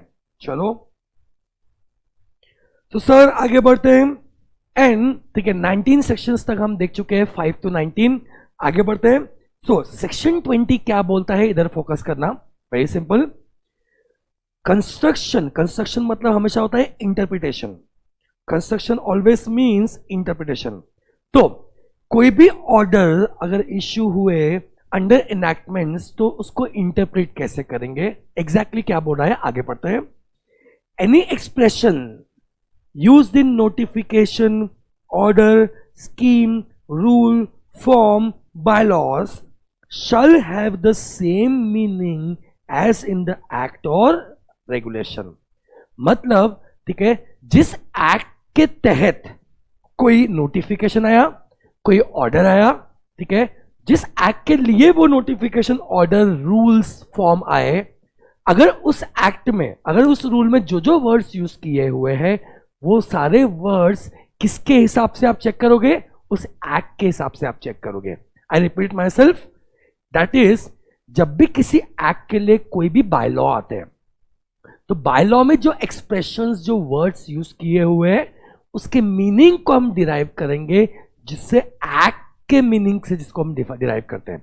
फॉर एग्जाम्पल, हम अगर कंपनीज एक्ट की बात कर रहे हैं, तो कंपनीज एक्ट में you have seen definition of company. What is a company? A company is a company either incorporated under Companies Act 2013 और under any previous company law, ये हमने पढ़ा। ठीक है, ये सेम रूल को हम अप्लाई करते हैं कि सपोज कंपनी एक्ट 2013 से रिलेटेड कोई रूल आया और रूल में भी वर्ड यूज किया हुआ है क्या, कंपनी। इट मींस वो कंपनी का मीनिंग क्या होगा, जो एक्ट में कंपनी का मीनिंग है वो ऑटोमेटिकली उस रूल्स और ऑर्डर में भी स्पेसिफाई रहेगा। Okay, so what is the point, section 20 बोलता है जो डेफिनेशन एक्ट में दी है वही उस एक्ट के अंदर बनाने वाले ऑर्डर्स, नोटिफिकेशंस, स्कीम्स पे भी एप्लीकेबल हो जाएगा। If you see the example again, companies act 2013 में कंपनी को डिफाइन किया हुआ है, तो जो जो रूल्स, नोटिफिकेशंस, ऑर्डर आएंगे उसमें भी कंपनी का मीनिंग सेम होगा अनलेस अदरवाइज स्पेसिफाइड। परफेक्ट, चलो दिस वाज सेक्शन 20 जो क्वाइट सिंपल था। कमिंग टू सेक्शन 21 जो अगेन बहुत सिंपल है, power to issue to include power to add, amend, vary और रिसाइन नोटिफिकेशन ऑर्डर्स, रूल्स और बायलॉस। मतलब जिसको इश्यू करने का पावर दिया है उसी पर्सन को उसे ऑल्टर या मॉडिफाई करने का भी पावर रहेगा अनलेस अदरवाइज स्पेसिफाइड। यानी कुछ और लॉ में नहीं दिया हुआ है तो जिसके पास वो इश्यू करने का पावर है उसी के पास उसे अमेंड, ऑल्टर, रिसाइन करने का भी पावर रहेगा। ठीक है, स्पेशली अगर हम एक्ट के एंगल से बात करें तो सर कंपनीज एक्ट इश्यू करने का पावर किसके पास है, बोलो बोलो, सेंट्रल गवर्नमेंट। सेंट्रल गवर्नमेंट मतलब MCA, ministry of corporate affairs. Therefore MCA को ही पावर है कि उसमें वो कोई भी अमेंडमेंट्स, कोई भी ऑल्ट्रेशंस ला सकता है। ये बोलता है क्लास सेक्शन 21। ओके, देखो सेक्शन 21,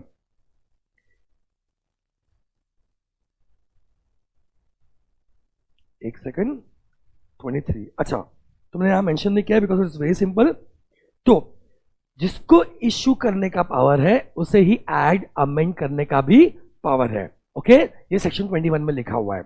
मूविंग फर्दर, सेक्शन 22 क्या बोलता है सर, मेकिंग ऑफ रूल्स और bylaws and issuing of order between passing and commencement of any enactment. Specifically ध्यान दो क्या बोल रहा है, आपको जब भी कोई नया रूल या बाय लॉ लाना है, कब से कब तक, एक्ट बनने से कमेंस होने के पहले। पॉइंट क्या है देखते हैं, anything is to be done under the act और regulation is given as soon as the act is pass. यानी एक्ट में दिया है कि ये चीज होनी चाहिए, do not immediately into force but shall not take effect till the commencement of act और रेगुलेशन। क्या मस्त पॉइंट दिया है क्लास, कि एक्ट में अगर कोई चीज दी हुई है बट वो चीज अभी तक कमेंस नहीं हुई है, एप्लीकेबल नहीं हुई है, तब तक एक्ट के वो सेक्शंस भी एप्लीकेबल नहीं होंगे। सर बोलना क्या चाह रहे हो, आई give you a very very good example जो मैंने यहां पे नोट करके रखा हुआ है सेक्शन 22 का। See, companies act came into force on 29 August 2013। उसमें एनसीएलटी को लेके, नेशनल कंपनी लॉ ट्रिब्यूनल को लेके, ठीक है, प्रोविजंस दिए हुए थे। परफेक्ट, बट क्लास एनसीएलटी ही दिसंबर 16 से एप्लीकेबल हुआ, फोर्स में आया। तो मुझे बताओ कंपनीज एक्ट में जो सेक्शंस दिए हुए थे एनसीएलटी को लेके, क्या वो एप्लीकेबल हो जाएंगे as soon as companies act came into force? Sir फिर से, कंपनीज एक्ट कब आई? कंपनीज एक्ट आई 29 अगस्त 2013 को। Is it clear? उसमें एनसीएलटी से रिगार्डिंग प्रोविजंस दिए हुए, बट एनसीएलटी शुरू हुआ कब से? दिसंबर 16 से। माय पॉइंट इज, तो जब से एक्ट आया तब से एनसीएलटी के प्रोविजन शुरू होंगे कि एनसीएलटी के प्रोविजन शुरू होंगे जब से एनसीएलटी बना? द आंसर इज सर, जब से एनसीएलटी बना। ओके, तो भले ही एक्ट में उससे रिगार्डिंग रूल्स दिए होंगे, पर जब तक वो बॉडी, वो रूल कमेंस नहीं होता तब तक एक्ट में वो सेक्शंस एप्लीकेबल नहीं होंगे। Same goes with NFRA, national financial reporting authority. Is it clear? NFRA के भी सेम रूल्स एप्लीकेबल है, भले ही नफरा से रिगार्डिंग रूल्स लिखे हुए थे सेक्शन 132 में जब एक्ट बना था, बट नफरा केम इनटू फोर्स ऑन 18 2018 को आया, तब से उससे रिगार्डिंग ठीक है रूल्स जो जो थे वो एप्लीकेबल हो जाएंगे। तो भले ही आप लॉ में लिख दो, पर जब तक उससे रिगार्डिंग वो बॉडी नहीं बनती, जब तक वो कमेंट्स नहीं होता, तब तक वो सेक्शंस भी एप्लीकेबल नहीं होगा। Okay, this is section 22।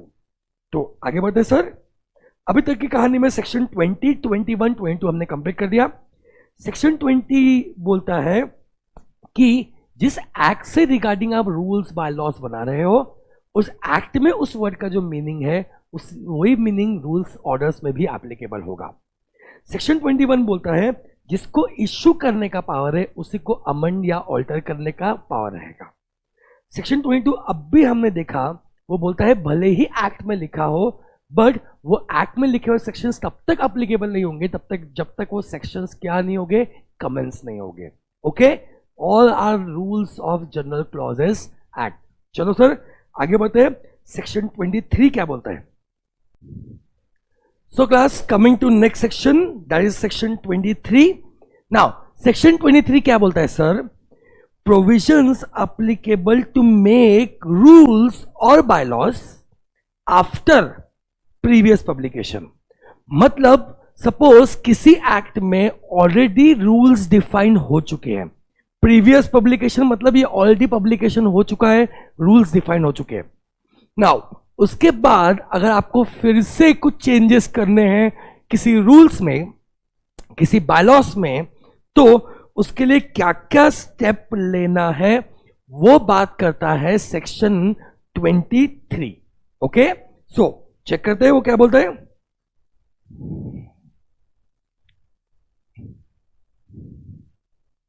तो सेक्शन 23 क्या बोलता है क्लास? स्टेप्स बोलता है जब भी आपको रूल्स और बायलॉस नए इश्यू करने हैं, प्रीवियस एप्लीकेशन से कुछ नए यानी चेंजेस करने हैं, तो ऐसे केस में आपको क्या क्या स्टेप्स फॉलो करने पड़ेंगे। It is very simple.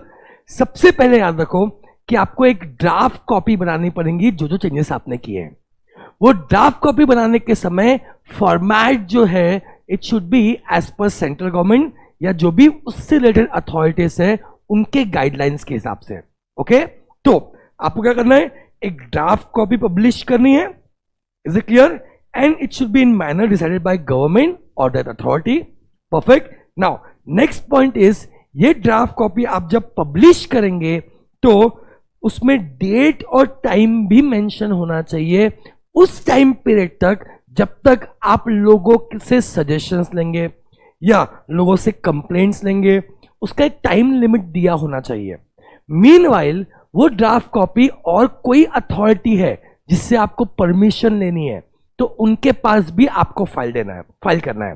तो सर सेक्शन 23 क्या बोलता है कि दो जगह पे ये ड्राफ्ट कॉपी जानी चाहिए, एक जनरल पब्लिक को, ठीक है, और अगर कोई कंसर्न अथॉरिटी है जिससे भी हमको परमिशन लेना है तो उन दोनों के पास चल जानी चाहिए। नाउ ऑब्वियस सी बात है, इसके लिए एक टाइम लिमिट दिया हुआ है, कब तक हम ऑब्जेक्शंस लेंगे या सजेशंस लेंगे। Is it clear? ये टाइम लिमिट पूरे होने के बाद आपके पास ऑब्जेक्शंस या सजेशंस आ जाएंगे। वो ऑब्जेक्शंस और सजेशंस को आपको इनकॉर्पोरेट करके क्या करना है, इश्यू करना है नए रूल्स या नए बायलॉस। सर इश्यू करते समय याद रखना कि आपको वो नए रूल्स या बायलॉस पब्लिकेशन करने पड़ेंगे, पब्लिश करने पड़ेंगे। कहां पे? ऑफिशियल गैजेट में, राजपत्र में। आपने देखा होगा जो भी नए लॉज आते हैं, रूल्स आते हैं, सब ऑफिशियल गैजेट में पब्लिश होते हैं। क्यों? बिकॉज जनरल क्लॉज एक्ट का सेक्शन 23 बोलता है कि आपको ये करना कंपलसरी है। ओके, सो आई रिपीट कि जब भी आपको प्रीवियस पब्लिकेशन से चेंज करके कोई नए रूल्स या नए बाय लॉज बनाने हैं तो क्या क्या रूल स्टेप्स फॉलो करनी पड़ेंगी। इस क्वेश्चन पे एग्जाम में एक बार क्वेश्चन आ चुका है इस सेक्शन पे, ठीक है। तो रूल क्या है? सबसे पहले ड्राफ्ट कॉपी क्या करो, पब्लिश करो। ओके, ठीक है। साथ साथ उसकी एक कॉपी आपको किसको देनी है? अगर कोई अथॉरिटी से आपको परमिशन लेनी है तो उसको भी एक कॉपी देनी है। सर इसका फॉर्मेट कैसा होगा? इसका फॉर्मेट जो भी गवर्नमेंट या रिक्वायर्ड अथॉरिटी बोलेगी वो फॉर्मेट होगा। परफेक्ट, ठीक है। अब एक आपको टाइम और डेट देना पड़ेगा जब तक आप एक्सेप्ट करोगे कमेंट्स, सजेशंस या कंप्लेंट्स। ओके, वो टाइम खत्म होने के बाद जो सजेशंस, जो कंप्लेंट्स आपके पास आई है, आपको उसको रूल्स में जो इनकॉर्पोरेट करना है आप करो, तब जाके आप इशू कर सकते हो। इशू करने के समय रूल इज आपको ये पब्लिश करना पड़ेगा ऑफिशियल गैजेट में, एंड जिस समय ऑफिशियल गैजेट में पब्लिश होगा, this will be a conclusive proof that rules और bylaws has been duly made. Okay, this was class section 23। Moving forward to section 24. Now class, section 24 is almost equal to rules of repealment जो हमने देखा था। Okay, तो क्या बोलता है? Continuation of orders issued under enactments repealed and reenacted। मतलब suppose कोई प्रीवियस सेक्शन है, परफेक्ट, ठीक है, कोई प्रीवियस लॉ है। नाउ इस एक्ट के अंदर जो ऑर्डर्स आए हैं, जो बायलॉस आए हैं, जो रूल्स आए हैं, ठीक है, ये रिपील होने के बाद जब कोई नया आएगा तो अनलेस ये और कुछ नहीं बोलता, वो सारे ऑर्डर्स, वो सारे बायलॉस नए लॉ पे भी एप्लीकेबल हो जाएंगे। मैं रिपीट करता हूं फिर से कि पुराने लॉ के तहत जो भी ऑर्डर्स आए होंगे, जो भी रूल्स आए होंगे, जो बायलॉस आए होंगे, ठीक है, वो ऑटोमेटिकली इस एक्ट के नए एक्ट पे भी एप्लीकेबल हो जाएगा, अनलेस नया एक्ट स्पेसिफिकली उसे रेस्ट्रिक्ट नहीं करता। Okay, very simple section 24।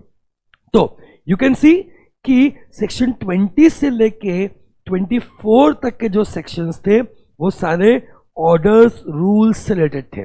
Okay, मैं एक बार फिर से रिपीट कर रहा हूं और फिर हम आगे बढ़ते हैं और आखिरी 4-5 सेक्शंस 5-10 मिनट में कंप्लीट करते हैं। सो सेक्शन 20 क्या बोलते हैं? Construction of orders etcetera issued under enactments. मतलब जो भी वर्ड, ठीक है, एक्ट में मीनिंग डिराइव करता है, जितने भी रूल्स बाय लॉस आएंगे उसमें वो वर्ड का मीनिंग सेम होगा जो एक्ट का मीनिंग था। ठीक है, नेक्स्ट पॉइंट, जिसको पावर है इश्यू करने का, उसी को पावर है कोई भी अमेंडमेंट करने का, कैंसल करने का या वेरी करने का। ओके, सेक्शन 22 बात करता है कि भले ही एक्ट में वो आ गया होगा, बट जब तक वो एप्लीकेबल नहीं होता, एनफोर्स नहीं होता, तब तक वो पर्टिकुलर एक्ट का सेक्शन भी एनफोर्स नहीं होता। ओके, सेक्शन 23 में क्लास अभी हमने क्या देखा, स्टेप्स देखे कि जब भी आपको रूल्स या बायलॉस बनाने हैं जो चेंज हो रहे हैं प्रीवियस रूल्स या बायलॉस से, जो प्रीवियसली पब्लिश हुए, तो कौन कौन से स्टेप्स एप्लीकेबल है, ये बात करता है section 23। Coming to sir next section, section 24, ठीक है, जो भी हमने बात किया कि जो ऑर्डर्स या बायलॉस इश्यू हुए थे ओल्ड लॉ में, अब वो रिपील हो गया है, नया लॉ बन गया है। नया लॉ में अगर कुछ और दिया हुआ नहीं है तो वो ऑर्डर्स, वो रूल्स फॉलो होंगे। ओके, चलो लास्ट के कुछ सेक्शंस, सेक्शन 25 की बात करते हैं सर, जो बात करता है रिकवरी ऑफ फाइन्स की। यू ऑल नो क्लास कि हर एक्ट में कोई ना कोई चीज कंप्लाई कराने के लिए कुछ फाइन्स या पेनल्टीज दी हुई है। तो सेक्शन 25 बहुत सिंपल सी बात करता है कि वो फाइन्स या पेनल्टी रिकवर करने के लिए अगर उस एक्ट में, आई रिपीट, अगर उस एक्ट में प्रोविजंस दिए होंगे तो हम उस एक्ट के प्रोविजंस को फॉलो करेंगे, बट अगर उस एक्ट में कुछ भी दिया हुआ नहीं है, ऐसे केस में we will follow section, just a moment, we will follow section 63 to section 70 of IPC, Indian penal code, and provisions of CRPC, मतलब code of criminal procedures. I repeat, ठीक है, कि अगर किसी लॉ में स्पेसिफिकली दिया हुआ है कि कैसे आप रिकवर करते हो फाइन्स और पेनल्टीज, तो यस वो रूल एप्लीकेबल होगा। बट अगर एक्ट साइलेंट है तो रिकवर करने के लिए section 63 to section 70 of IPC and code of criminal procedures आपको फॉलो करना पड़ेगा। ओके, बेस्ट एग्जांपल अगर मैं दूं तो लेबर लॉस, जैसे bonus act, gratuity act, EPF act, यहां स्पेसिफिकली लिखा हुआ है कि वो अमाउंट कैसे कलेक्ट करा जाएगा, सेम वेज जैसे कलेक्टर लैंड रेवेन्यू के अरियर्स को कलेक्ट करता है। तो देखो यहां पे कलेक्शन करने के लिए रूल्स दिए हैं तो वो फॉलो होगा। अगर लेबर लॉ साइलेंट होते तो फाइन रिकवर करने के लिए हम section 63 to section 70 of Indian penal code and CRPC use करते हैं। सिंपल। चलो कमिंग टू सेक्शन 26, ये भी बहुत सिंपल सेक्शंस है। क्लास यू ऑल नो कि कोई भी क्राइम में 3-4 धाराएं, सेक्शंस या 2-3 लॉज भी एप्लीकेबल हो सकते हैं। आपने देखा होगा पास में या मूवीज में देखा होगा, सीरीज में देखा होगा कि बंदे ने मर्डर किया तो उसमें 3-4 धाराएं लग गई। धारा इसके तहत ये, धारा इसके तहत ये, धारा इसके तहत ये। नाउ पॉइंट समझो, अगर सारे धाराओं में पनिशमेंट है, सपोज मैंने एक क्राइम किया, मेरे क्राइम पे मुझ पे 2 सेक्शंस एप्लीकेबल हुए। एक सेक्शन मुझे 3 साल की जेल बोलता है, दूसरा सेक्शन मुझे 2 साल की जेल बोलता है। तो सर क्या 3 + 2 = 5 यानी मुझे 5 साल की जेल होगी? माई क्वेश्चन इज क्या मुझे क्लास 5 साल की जेल होगी? The answer is no. This is what section 26 says. Section 26 बोलता है कि अगर किसी एक ऑफेंस के लिए मल्टीपल जगह पे पनिशमेंट्स है, ऐसे केस में ठीक है आपको सिर्फ किसी एक की पनिशमेंट अप्लाई होगी, सारी पनिशमेंट्स ऐड नहीं होती। Okay, this is section 26। Now moving to section 27, serving by post. आप देखो कंपनीज एक्ट हो गया, कॉन्ट्रैक्ट एक्ट हो गया, कई सारे एक्ट्स में लिखा होता है कि इतने दिन के अंदर ये चीज पोस्ट से सर्व होनी चाहिए। तो सेक्शन 27 बोलता है हम कब मानेंगे कि पोस्ट से सर्व हो गया। Is it clear? ठीक है, वो बोलता है अगर तीनों कंडीशन फुलफिल हो रही है। आई रिपीट, अगर तीनों कंडीशन फुलफिल हो रही है, नंबर 1 वो प्रॉपरली एड्रेस होना चाहिए, नंबर 2 पहले से पे होना चाहिए, एंड नंबर 3 ठीक है वो registered office, proper registered post से सेंड होना चाहिए। अगर ये तीनों भी कंडीशन फुलफिल होती है तो हम मान लेंगे डीमिंग सेक्शन एप्लीकेबल है कि ये प्रॉपरली पोस्ट हो गया है। ओके, वापस से कहीं लिखा हुआ है कि हमको ये पोस्ट करना पड़ेगा, तो हम कब मानेंगे कि हमने रिक्वायरमेंट फुलफिल कर दी? जब नंबर 1 आपने एड्रेस प्रॉपर डाला है, नंबर 2 पहले से पैसा पे कर दिया है, एंड प्रॉपर रजिस्टर्ड पोस्ट से आपने पोस्ट किया है, तो इट इज डीम्ड कि आपने वो सेक्शन फॉलो कर दिया है, भले ही सामने वाले को पहुंचे या ना पहुंचे। याद करो ऐसा सिमिलर प्रोविजन हमने देखा था कॉन्ट्रैक्ट एक्ट में, ऑफर एंड एक्सेप्टेंस चैप्टर में। उसमें लिखा था कम्युनिकेशन ऑफ एक्सेप्टेंस। तो उसमें एक इंटरेस्टिंग क्वेश्चन आता था जहां पे एक्सेप्टर ने कम्युनिकेशन लेटर पोस्ट कर दिया, बट ठीक है वो ऑफरर को मिला ही नहीं। तो हम पूछते थे बताओ कॉन्ट्रैक्ट हुआ कि नहीं हुआ, तो हम आंसर देते थे अगर वो प्रॉपरली एड्रेस है, प्रॉपरली पोस्ट है और प्रीपेड है तो हम मान लेंगे कि कॉन्ट्रैक्ट हो गया। वो जो लॉ देखा था आपने वो इधर से आया है कि ये तीनों कंडीशन फुलफिल होती है, फिर सामने वाले को मिले या ना मिले हम मान लेते हैं कि हमने पोस्ट कर दिया। नाउ इसका एक ही वेरिएशन है क्लास, जिसमें एग्जाम में भी क्वेश्चन आ चुका है। कई बार लॉ में लिखा होता है कि आपको पोस्ट करना पड़ेगा एक्नॉलेजमेंट ड्यू। आई रिपीट, कई बार लॉ में लिखा होता है कि आपको पोस्ट करना पड़ेगा एक्नॉलेजमेंट ड्यू। ऐसे केस में हम तब मानेंगे कि हमारा काम खत्म हो गया जब हमको सामने वाले से इस पे क्या मिला है, एक्नॉलेजमेंट मिला है। ओके, आई रिपीट, अगर स्पेसिफिकली लॉ में लिखा रहा एक्नॉलेजमेंट ड्यू, तब ये पहले के 3 चीज करने से सिर्फ काम नहीं चलेगा, अपने को सामने वाले से एक्नॉलेजमेंट मिलना चाहिए, तब जाके हम मानेंगे कि अपनी रिक्वायरमेंट फुलफिल हो गई। Okay, this section 27। सेक्शन 28 बात करता है साइटेशन ऑफ इनैक्टमेंट। साइटेशन मतलब क्या होता है? रेफरेंस। सर ये क्या बोलता है? ये बोलता है कि आप किसी भी लॉ में किसी और लॉ का भी रेफरेंस दे सकते हो, जो हमने कई जगह देखा है क्लास। आप किसी भी लॉ में कोई और लॉ का भी रेफरेंस दे सकते हो। जब हम ये लॉ पढ़ेंगे तो रेफरेंस को साथ में लेके लॉ को पढ़ेंगे। यस, साइटेशन मतलब रेफरेंस। आप किसी भी लॉ में किसी और लॉ का रेफरेंस दे सकते हो। जब हम ये लॉ पढ़ेंगे तो इसके साथ में लेके वो रेफरेंस को भी पढ़ेंगे। Okay, this is section 28। Coming to sir section 29। वैसे तो अब लास्ट 2 सेक्शंस कोई काम के नहीं है, बट फिर भी मैं आपको एक बार पढ़ा देता हूं। सेविंग मतलब exception for previous enactments, rules and bylaws. देखो क्या कस्टमर्स बहुत बात बोलते हैं। सपोज टाइमलाइन के हिसाब से इस दिन जीसीए एप्लीकेबल हुआ। ओके, इस दिन जीसीए एप्लीकेबल हुआ, यस, आगे के जितने भी फर्दर लॉज है सब पे जीसीए अप्लाई होगा, यस। बट जो प्रीवियस लॉज है उस पे जीसीए एप्लीकेबल नहीं होगा। तो जिस दिन से जीसीए आया, एक बार समझ लो, GCA is a prospective law, it is not a retrospective law. ठीक है, वो जिस दिन से आया है उसके आगे के केसेस को कवर करेगा, आगे के सारे लॉस को कवर करेगा, उसके प्रीवियस लॉस को कवर नहीं करेगा। इवन इफ कोई प्रीवियस लॉ में अमेंडमेंट हुआ है जीसीए आने के बाद, अगर किसी प्रीवियस लॉ में अमेंडमेंट भी हुआ है जीसीए आने के बाद, उसमें भी फिर भी जीसीए एप्लीकेबल नहीं होगा।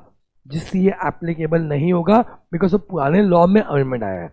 इन शॉर्ट, जीसीए जिस दिन से आया है फर्दर लॉस को कवर करेगा, प्रीवियस लॉस को कवर नहीं करेगा। ओके, सेक्शन 30 में कुछ एक्सेप्शंस दिए हुए हैं कि कौन कौन से वर्ड्स या डेफिनेशंस कौन कौन से सेक्शंस पे एप्लीकेबल है, कौन कौन से सेक्शंस पे एप्लीकेबल नहीं है। I hope it is clear, अपने कोई काम का नहीं है। Okay, it is immaterial for us. Section 30 में सिर्फ लिखा है कुछ कुछ वर्ड्स कुछ कुछ सेक्शंस पे एप्लीकेबल है, कुछ कुछ सेक्शंस पे एप्लीकेबल नहीं है। ओके, तो अभी मैंने कवर किया यहाँ पे सेक्शन 25, 26, 27, 28, 29, 30। इसको मैं आपको एक बार स्लाइड से भी रिवाइज कर देता हूं। ओके, तो 25 रिकवरी ऑफ फाइन्स क्या बोलता है? अगर कोई कुछ एक्ट कुछ और प्रोवाइड नहीं करता तो procedures to issue and execute warrant will be govern by section 63 to 70 of IPC and CRPC. ये इश्यू या एग्जीक्यूट वारंट क्यों? To recover fines, to recover fines. तो फाइन्स रिकवर करने के लिए आप रेस्पेक्टिव लॉज में रूल्स बना सकते हो सर।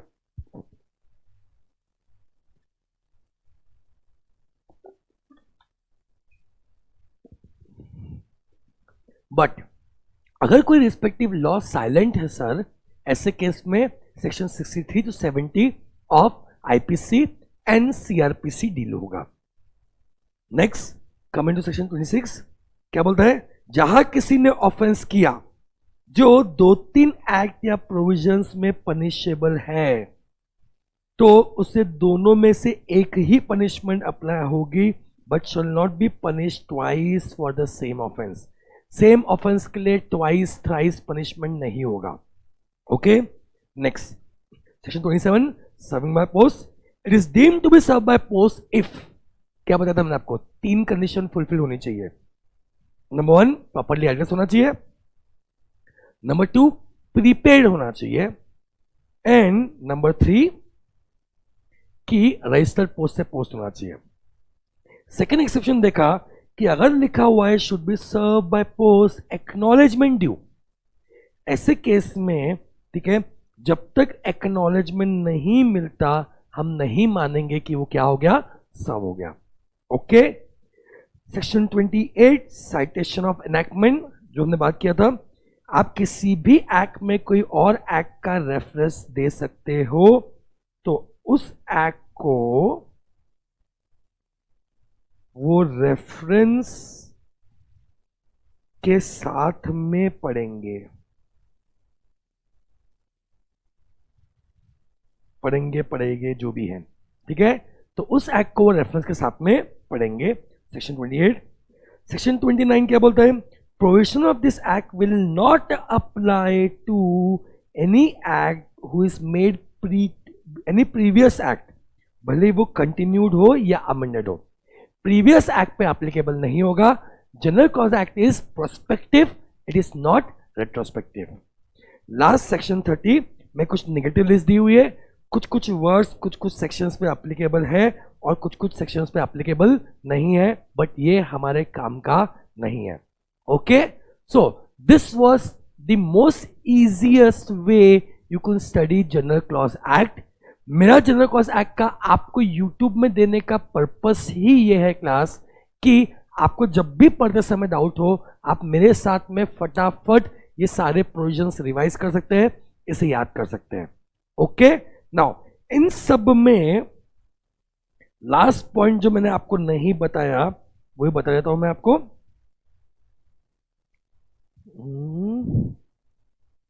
ओके, कि कौन सा सेक्शन थ्योरी क्वेश्चन के लिए आ सकता है, कौन सा प्रैक्टिकल क्वेश्चन के लिए आ सकता है, हमने पहले भी बात की थी, बट और डिटेल में मैं इसका डिस्कशन कर लेता हूं.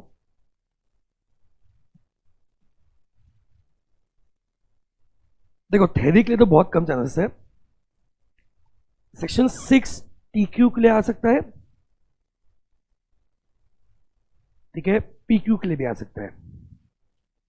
6A सिर्फ प्रैक्टिकल क्वेश्चन के लिए आएगा, 7 प्रैक्टिकल क्वेश्चन के लिए आएगा, 8 प्रैक्टिकल क्वेश्चन के लिए आएगा, 9 प्रैक्टिकल क्वेश्चन के लिए आ सकता है, 10 प्रैक्टिकल क्वेश्चन के लिए आ सकता है. बाकी ये तीनों भी PQ practical question. Practical question के लिए कोई भी सेक्शन पूछ सकता है. थ्योरी क्वेश्चन के लिए क्या जरूरी है मैं आपको वो अलग से बता देता हूं.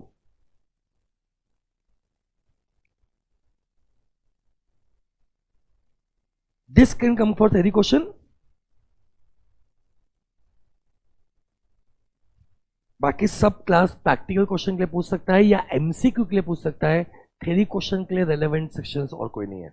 Okay, so this was general clause act. Bye bye, see you, take care.